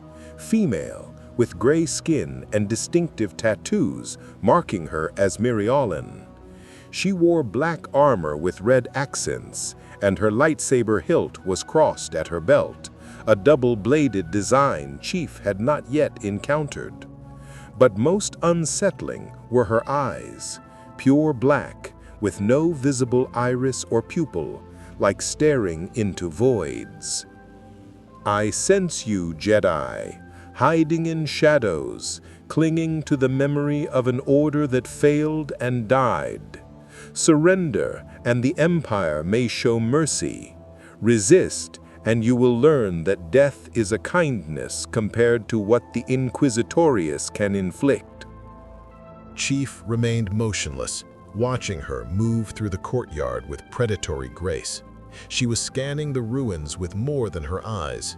He could see her head turning in patterns that suggested she was using the Force to search for life signatures. "And you?" The Inquisitor's black eyes turned directly toward Chief's position despite the concealment. "The void in the Force, the aberration. The Inquisitorius has placed a priority capture order on you. The Grand Inquisitor himself wishes to study you, to understand how something can exist without the Force's touch." She smiled, revealing teeth that had been filed to points. "I will deliver you to him, broken perhaps, but alive." Chief didn't respond. Let her monologue. Every second she spent talking was another second he could analyze her movement patterns, her positioning, her weapon configuration. "Nothing to say?" The Inquisitor's smile widened. "Good. Words are wasted on the doomed." She raised one hand, and Chief felt the familiar pressure of telekinesis reaching for him. This time, he was ready. He dove laterally as the fountain exploded behind him, stone and water erupting under invisible force. His shields flared as debris struck him, but he rolled through the impact and came up firing.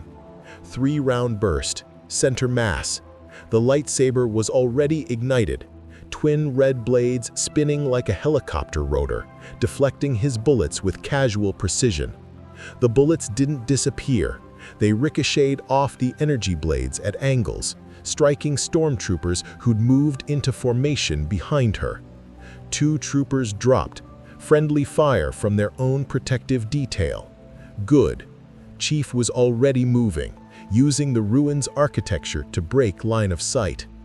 "Impressive reflexes," the Inquisitor called, pursuing with measured steps. "But futile. I can sense your position even when I cannot see you. The absence you create is like a black hole in my perception, obvious and unavoidable." Chief filed that away. His existence outside the Force made him stand out rather than blend in. Tactical disadvantage against Force users, but potentially exploitable if he could use it to control where enemies looked. Blaster fire erupted from above, Kelborn engaging from his elevated position. The stormtroopers scattered, seeking cover while their officers shouted orders. The Inquisitor ignored the attack, her focus locked on Chief. "Your allies die around you," she said, extending both hands. Chief felt pressure slam into his chest, not localized like the choking attack, but distributed force trying to throw him backward. His shields dropped to 78%, absorbing the impact, and he skidded 3 meters before arresting his momentum. Close quarters was suicide against a lightsaber. Medium range gave her time to use telekinesis. Long range let her deflect bullets indefinitely. Chief needed to change the tactical parameters entirely. He pulled both frag grenades, armed them simultaneously, and threw not at the Inquisitor, but at the courtyard's support pillars. The grenades detonated, and 2 ancient stone columns collapsed, tons of rock falling toward the stormtrooper formation. The Inquisitor's concentration broke as she instinctively used the Force to shield her troops from the collapse. It was the opening Chief needed. He charged through the dust cloud, closing distance with augmented speed that crossed 15 meters in under 2 seconds. The Inquisitor spun, her double-bladed lightsaber coming around in a horizontal slash that would have bisected an unarmored human. Chief's shields flared as the plasma blade made contact. 96% energy absorption, but the heat was incredible. His HUD registering external temperature spikes that would have melted steel. He couldn't let her maintain contact. Chief twisted, using his armor's mass to body-check her off-balance. The Inquisitor stumbled. She was physically strong by human standards, but Chief weighed half a ton in full armor. Physics still mattered, even against Force users. His armored fist drove toward her face. She blocked with her lightsaber hilt, the metal reinforced with what his HUD identified as cortosis, one of the lightsaber-resistant materials Shakti had mentioned. His punch dented the hilt, but didn't break it. The Inquisitor snarled and thrust her hand forward. Chief flew backward, lifted by telekinetic force, and slammed into a wall. His shields dropped to 61%. Structural warnings flashed. Another hit like that would breach his armor. "You are strong," the Inquisitor admitted, her black eyes showing what might have been respect. "Stronger than any non-Force user I've encountered. But strength is meaningless against the dark side. Watch." She raised both hands and purple lightning arced from her fingertips. Chief's shields flared brilliant blue as they absorbed the electrical attack. 79% capacity, 68%, 54%. The energy was overwhelming his defensive systems, bleeding through into his armor's circuitry. Warning klaxon screamed. His HUD flickered. This was the killing move. This was how she planned to end him, and she was succeeding. Through the pain and the light, Chief saw Shakti emerge from the eastern corridor, her blue lightsaber igniting. She moved with fluid grace, engaging 3 stormtroopers simultaneously, her blade deflecting blaster bolts while she used the Force to throw one trooper into his companions. Kelborn's jetpack roared as he strafed the courtyard, thermal detonators raining down on the Imperial formation. Explosions rippled through their ranks. The stormtroopers were breaking, their formation collapsing under combined assault. But the Inquisitor didn't care about her troops. She was focused entirely on Chief, pouring more power into her lightning attack. His shields were at 31%, 27%, 22%. Chief's hand found his M6H Magnum. He hadn't used it yet, had been saving it for exactly this moment. With his last functional arm servos, he raised the sidearm and fired. The Inquisitor was so focused on her lightning attack that she didn't see the bullet until it struck her shoulder, punching through the gap in her armor plating. She screamed, her concentration breaking, the lightning dissipating. Chief's shield stabilized at 18%. His armor systems began rerouting power, compensating for burned-out circuits. He could still fight. The Inquisitor clutched her wounded shoulder, black blood seeping between her fingers. Her eyes, those terrible black voids, fixed on Chief with pure hatred. "You dare!" Chief shot her again, center mass this time. She staggered, using the force to slow the bullet, but not stop it entirely. It struck her chest armor, cracking the plate, but not penetrating. "Retreat!" she screamed to her surviving stormtroopers. "Fall back to the transports!" The remaining Imperials fled, Kelborn's aerial assault pursuing them through the ruins. Shakti moved to Chief's side, her lightsaber ready, but the Inquisitor was already limping toward the courtyard exit. "This isn't over," the Inquisitor called back, her voice promising retribution.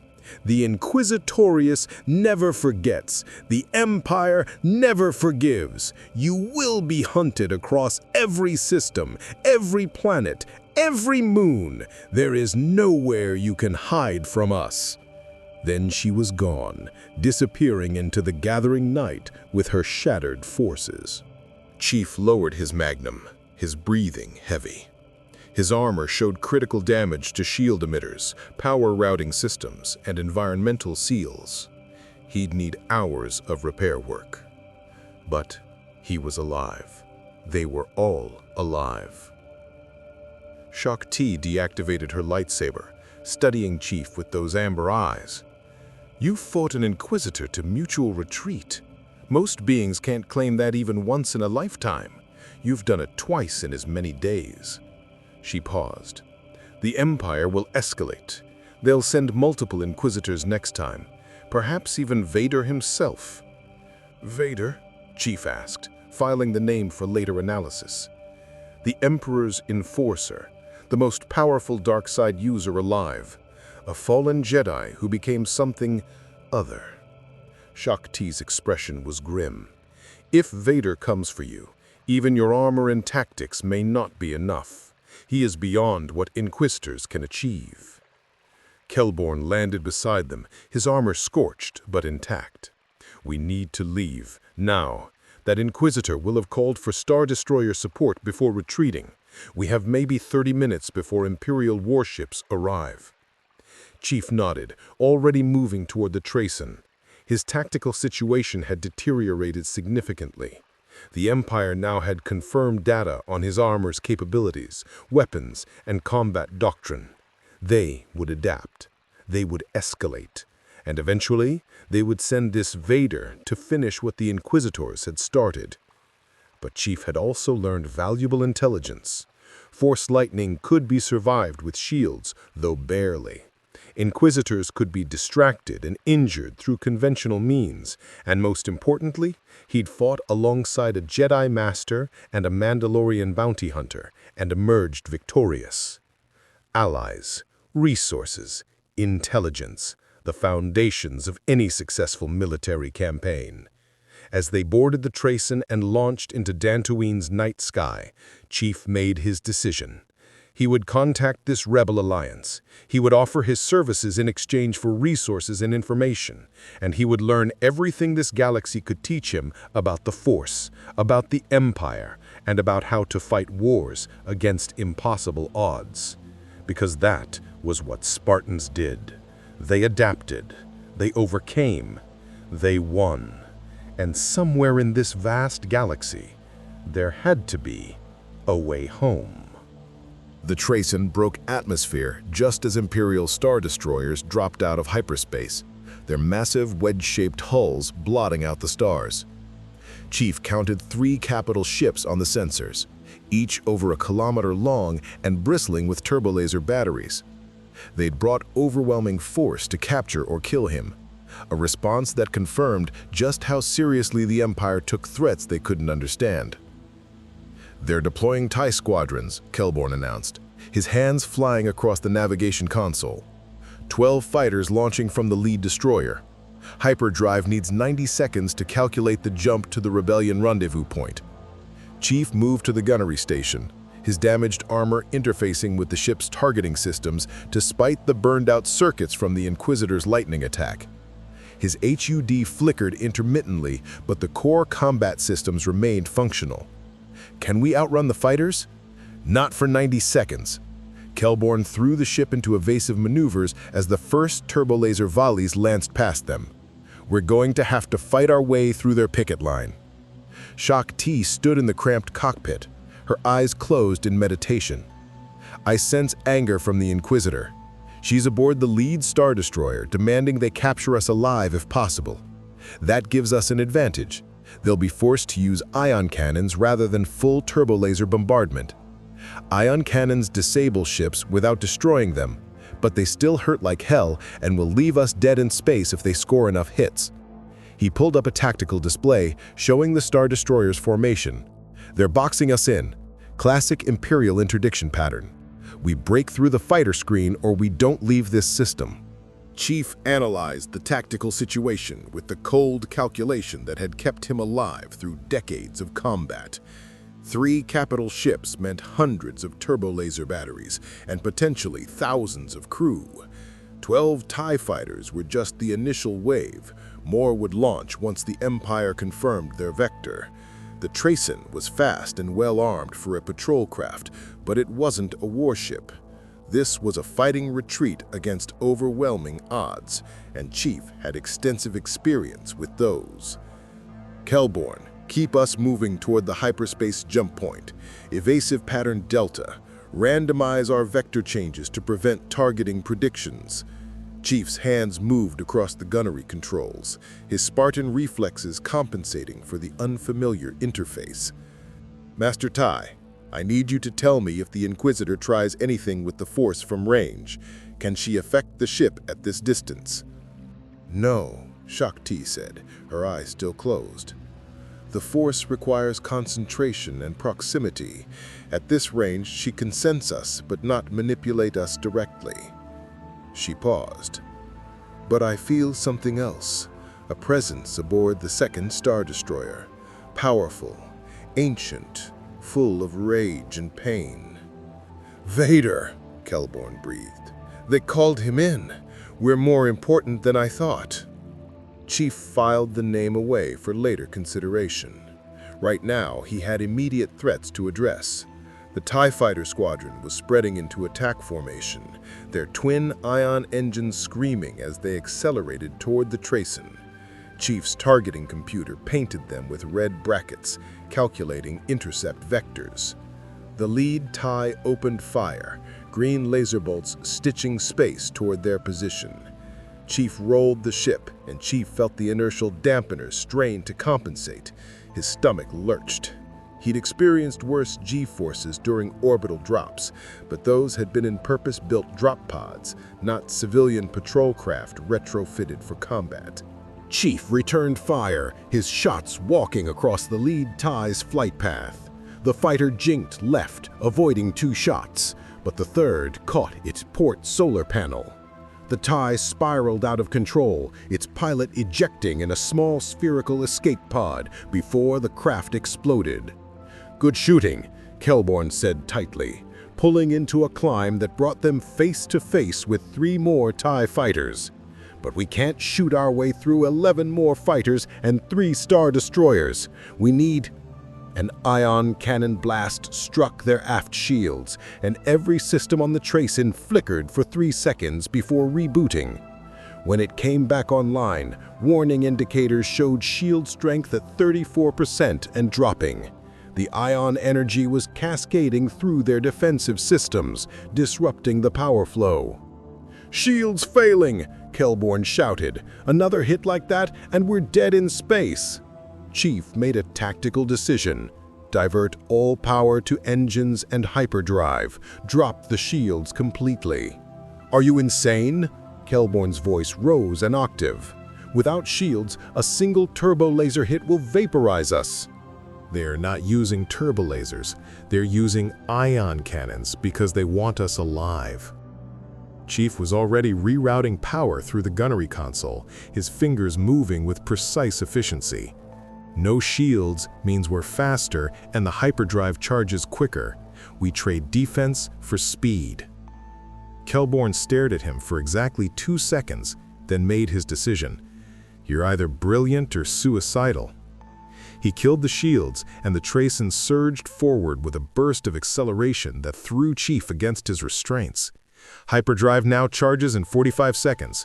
We just have to survive that long without shields against 12 TIE fighters and 3 Star Destroyers. I've survived worse, Chief said, tracking the next wave of TIE fighters. They were adapting to his shooting patterns, using more erratic flight paths and coordinated attacks to overwhelm his targeting. Good pilots, well-trained, but they'd never faced an opponent with Spartan reflexes and combat AI predictive algorithms built into his armor. Chief fired in controlled bursts, leading each shot by microseconds and accounting for the TIE's acceleration curves. 2 more fighters exploded in rapid succession. The remaining 9 broke formation, recognizing they were facing a gunner who operated at the edge of human possibility. 30 seconds to hyperspace, Kelborn announced, weaving through a barrage of laser fire that came close enough for Chief to see individual bolts flash past the cockpit.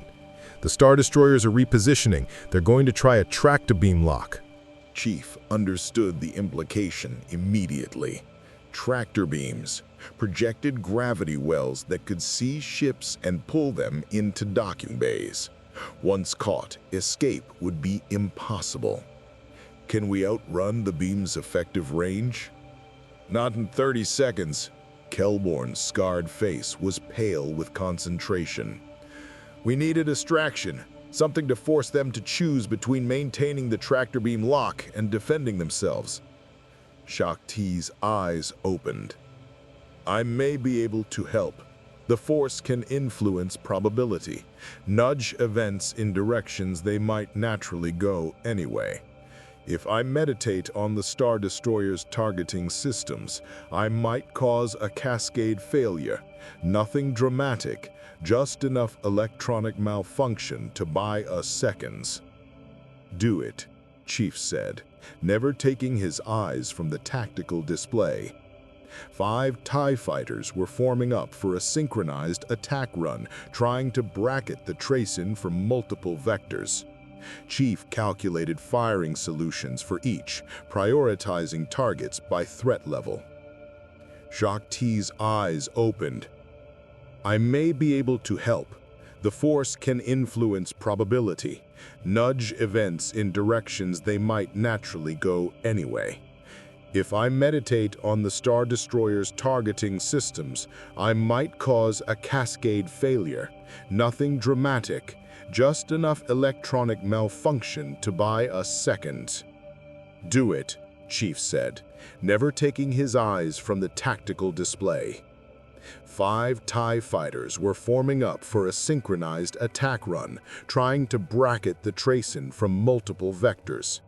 Chief calculated firing solutions for each, prioritizing targets by threat level.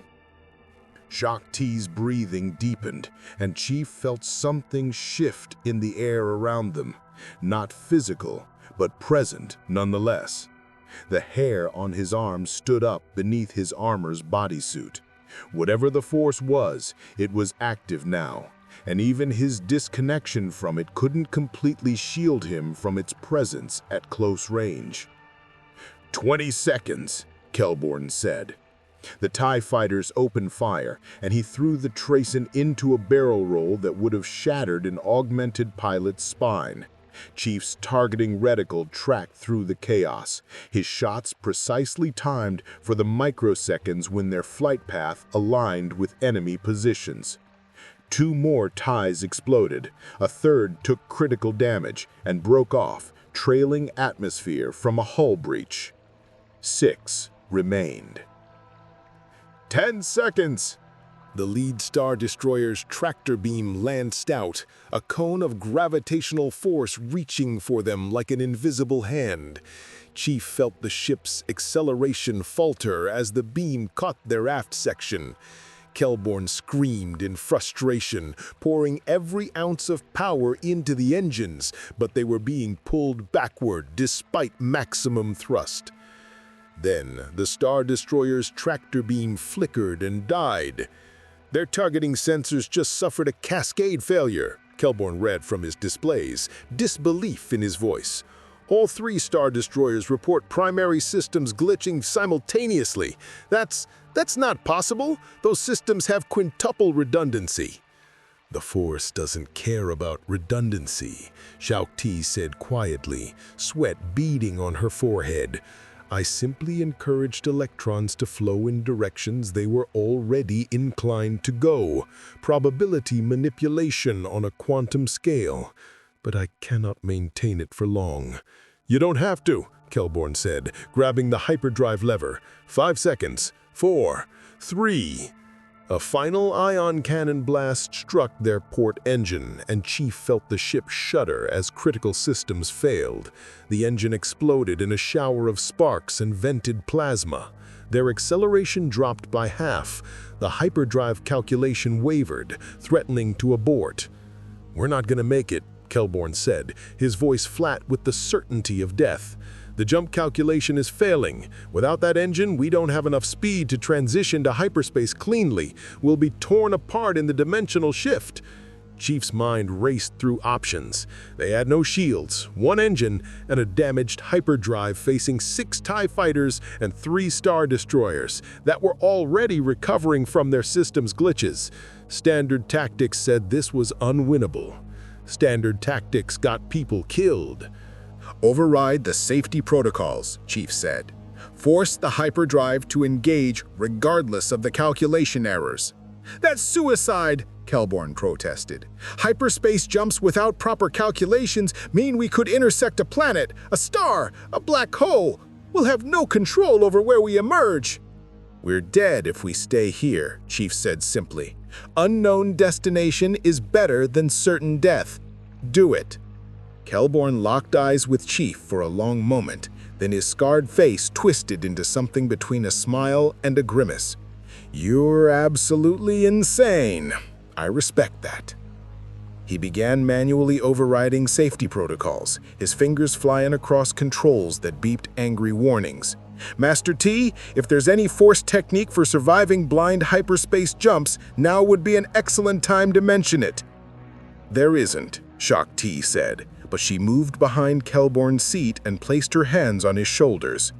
But I can extend my awareness into the Force, sense the currents of probability and fate. I can guide us toward destinations where we're more likely to survive than die.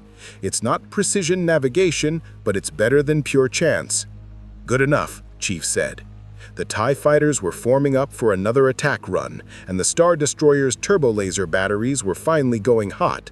Apparently, the order to capture alive had been rescinded in favor of simply stopping them by any means necessary. Kelborn, on my mark. 3, 2, 1, mark. Kelborn yanked the hyperdrive lever, and reality broke. The transition to hyperspace was nothing like the smooth shift Chief had experienced during their escape from Tatooine. This was violent, chaotic, like being fed through a shredder made of light and mathematics. The cockpit windows showed impossible colors, geometric shapes that hurt to perceive, and the sensation of moving in 17 directions simultaneously. Chief's armor screamed warnings as his sensors tried to process data that violated every known law of physics. His HUD displayed error messages in languages that hadn't been invented yet, and equations that solved themselves backward through time. He felt his consciousness stretching, fragmenting, experiencing moments that hadn't happened and futures that would never exist. Then, as suddenly as it began, it ended. They dropped out of hyperspace in a region of space Chief's star charts didn't recognize. No Imperial ships, no planetary systems visible on sensors. Just empty void dotted with distant stars and the faint glow of a nebula, perhaps a light year away.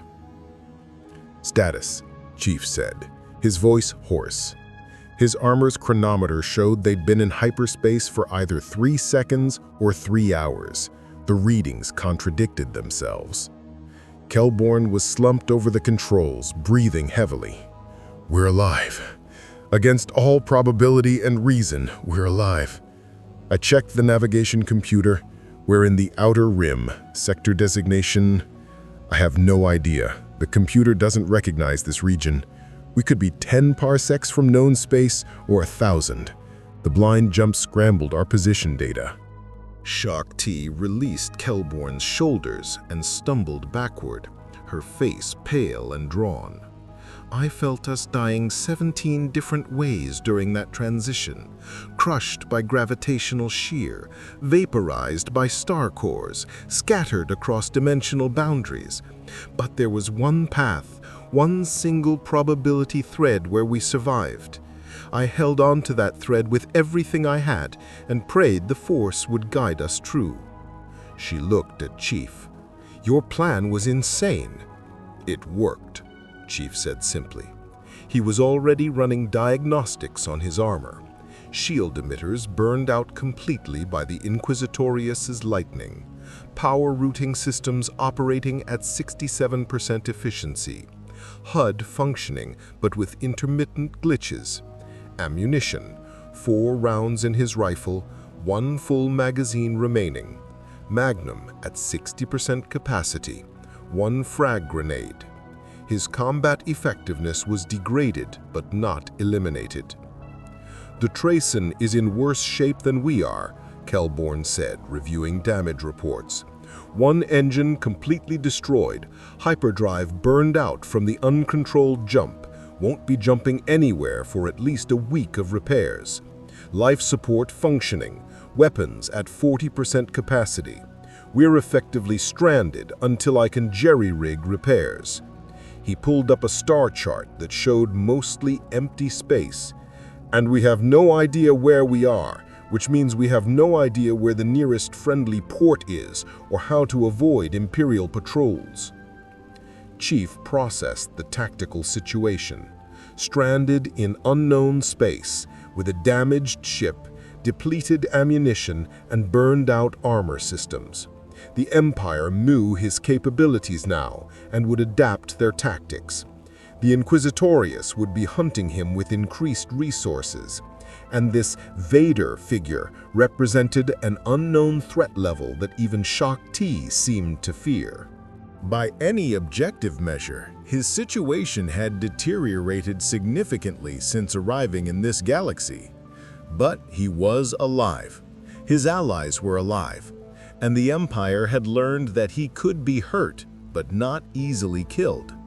That was valuable intelligence that worked both ways. They would treat him as a serious threat, which meant committing resources to his capture or elimination. Resources that could have been used elsewhere against the rebellion. "We need to establish our position and make contact with the Rebel Alliance," Chief said. "Kelborn, can you use passive sensors to map nearby star systems without revealing our location?" "Already on it," Kelborn said, his hands moving across the sensor controls. "There's a system approximately 4 light hours away. Single star, looks like 7 planets. Asteroid belt in the habitable zone. No obvious signs of civilization, but there could be hidden bases or outposts. It's exactly the kind of system the Rebellion uses for covert operations. And exactly the kind of system pirates, smugglers, and worse use for the same reason," Shaak Ti added. "We should proceed with caution. Not everyone opposed to the Empire is friendly to strangers." Chief nodded. "Agreed. We'll approach slowly, running dark, and scan for any signal traffic before making contact. If it's a rebel base, they'll have challenge codes. If it's hostile, we'll avoid engagement and continue searching." "That assumes our engine can get us there," Kelborn said, running power calculations. At current efficiency, we're looking at 6 hours of subluminal travel. Plenty of time for anyone in that system to notice us approaching and prepare a welcome, friendly or otherwise. Then we used the time productively. Chief turned to Shaak Ti. You said you'd teach me more about the Force. I need to understand how this Vader is different from the Inquisitors. What makes him so dangerous that even you're concerned? Shaak Ti was silent for a long moment, her amber eyes distant with memory. Vader was once a Jedi, one of the most powerful who ever lived. He had more raw strength in the Force than anyone I'd encountered, including Master Yoda. He was prophesied to bring balance to the Force, to destroy the Sith and restore peace. Her voice carried old grief. Instead, he fell to the dark side, helped the Emperor execute Order 66, and became something that transcends both Jedi and Sith categories. He is rage incarnate, powered by pain and hatred so profound that it warps reality around him. Specific capabilities, Chief pressed. What can he do that Inquisitors can't? Everything they can do, but magnified by orders of magnitude. His telekinesis can crush starfighters. His precognition lets him see minutes into the future, not just seconds. His lightsaber skills are unmatched. He's killed hundreds of Jedi in single combat. And he has techniques the Inquisitors haven't mastered. Force choke from across star systems, battle meditation that demoralizes entire armies, and the ability to sense Force users from planetary distances. She met Chief's eyes. Most dangerously, he learns. Every opponent who survives fighting him teaches him something new. He adapts faster than anyone I've known. Chief filed every detail away. An opponent who could learn and adapt was far more dangerous than one with superior raw power. It meant conventional tactics would only work once, maybe not even that. Then we don't fight him unless absolutely necessary. If he's hunting me specifically, we use that to our advantage, lead him away from rebel operations, force the Empire to commit resources to pursuing one target. You're talking about making yourself bait, Gelborn said. Again, you have a disturbing pattern of putting yourself in kill zones. Bait only works if you survive to spring the trap, Chief said. I've survived Covenant fleet masters, flood grave mines, and rampant AI. I'll survive Vader. The question is how to make surviving him useful to the rebellion. The rebellion, Shaak Ti said thoughtfully. You've decided to join them then, to fight in another galaxy's war when you could simply hide until you find a way home. I don't hide, Chief said simply, and I don't ignore tyranny when I can do something about it. The UNSC taught me that some causes transcend national or even species boundaries. Freedom matters. The Empire denies it. The rebellion fights for it. The choice is clear. Clear to you, perhaps. But you don't fully understand the cost yet. The rebellion has been fighting for years with minimal victories and devastating losses. Alderaan's destruction killed billions. Scarif, Jeddah, countless other worlds, the Empire will burn entire civilizations to maintain control. By joining the rebellion, you make yourself part of that calculation. Every action you take will have consequences that ripple across the galaxy. I understand consequences, Chief said. His voice was quiet, but carried absolute certainty. I've made decisions that cost lives. Good people died because of calls I made. But I also understand that doing nothing is a choice with consequences too. The Covenant taught humanity that lesson when they started glassing our colonies. We could have surrendered, accepted extinction quietly. We chose to fight instead. The rebellion is making the same choice. Luminaris Underly studied him for a long moment, then bowed her head slightly. You have the soul of a Jedi, Chief, even if the Force cannot touch you. Perhaps that's why fate brought you to this galaxy, to remind us that strength doesn't only flow from the Force, that courage and conviction matter as much as supernatural power. She moved toward the ship's small meditation chamber. I will meditate on what I sensed during our escape. There was something in the Force, a presence I haven't felt in years. I need to understand what it means. After she left, Kelburn turned to Chief. You know she's right about the consequences. The rebellion is desperate, undersupplied, and outgunned. They'll use you however they can, send you on impossible missions, and probably get you killed within a month. That's just how war works when you're losing. Then we'll have to make sure they stop losing, Chief said. He moved to the observation port, looking out at the unfamiliar stars. Somewhere in this galaxy was a way home. Somewhere, the UNSC was still fighting the Covenant without him. Cortana was gone. His team was scattered or dead. Everything he'd known had been torn away by the slip-space rupture. But he was still a soldier. He still had a mission, even if it was one he'd chosen rather than one he'd been assigned. And soldiers didn't quit just because the odds were impossible. The Trayson limped toward the unknown star system, trailing coolant from its damaged engine, its shields offline, its hyperdrive burned out. Inside, a Mandalorian bounty hunter worked on repairs. A former Jedi Master meditated on the Force's mysteries, and a Spartan super soldier from another galaxy planned his next move in a war he'd barely begun to understand. Behind them, across parsecs of empty space, the Empire was mobilizing. Star destroyers were being repositioned, Inquisitors were being briefed, and aboard his personal flagship, Darth Vader had received word of the soldier who existed outside the Force, a being who represented something the Sith Lord had never encountered in decades of hunting Jedi.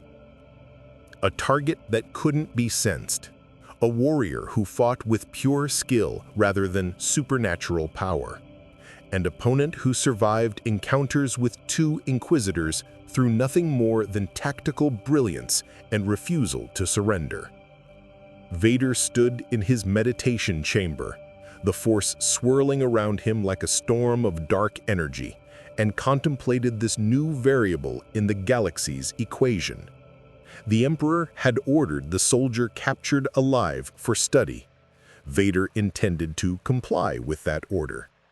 But if capture proved impossible, Vader would demonstrate why even beings outside the Force's touch should fear the Dark Lord of the Sith.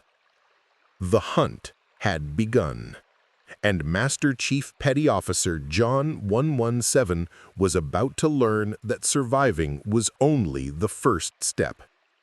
In this galaxy, survival meant choosing which impossible fight to face next. He would choose the rebellion.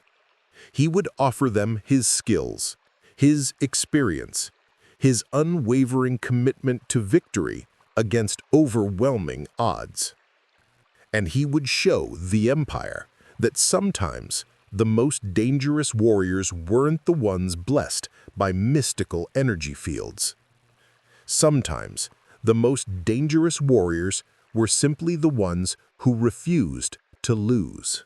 The Trayson drifted through unknown space, damaged but defiant, carrying 3 warriors who had escaped the Empire's wrath through skill, desperation, and blind luck in equal measure. Master Chief stood at the observation port, his scarred armor reflecting distant starlight, and considered what he'd learned in the days since falling through the dimensional rift. This galaxy operated on rules that defied his understanding of physics. The Force granted certain individuals powers that seemed like magic, but followed their own strange logic. Faster-than-light travel was commonplace.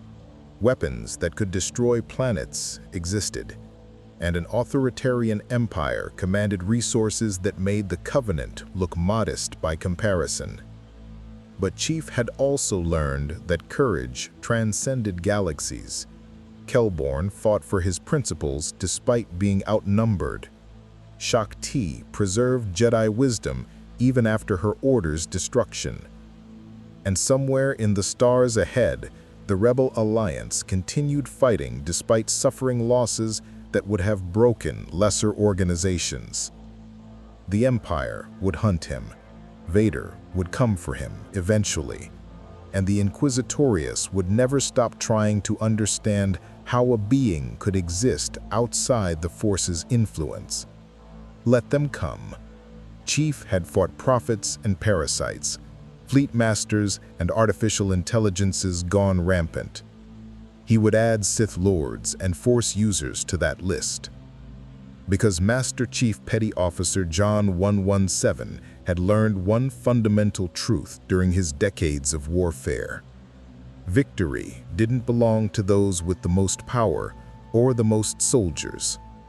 Victory belonged to those who refused to surrender, who adapted when tactics failed, who stood their ground when retreat was the logical choice.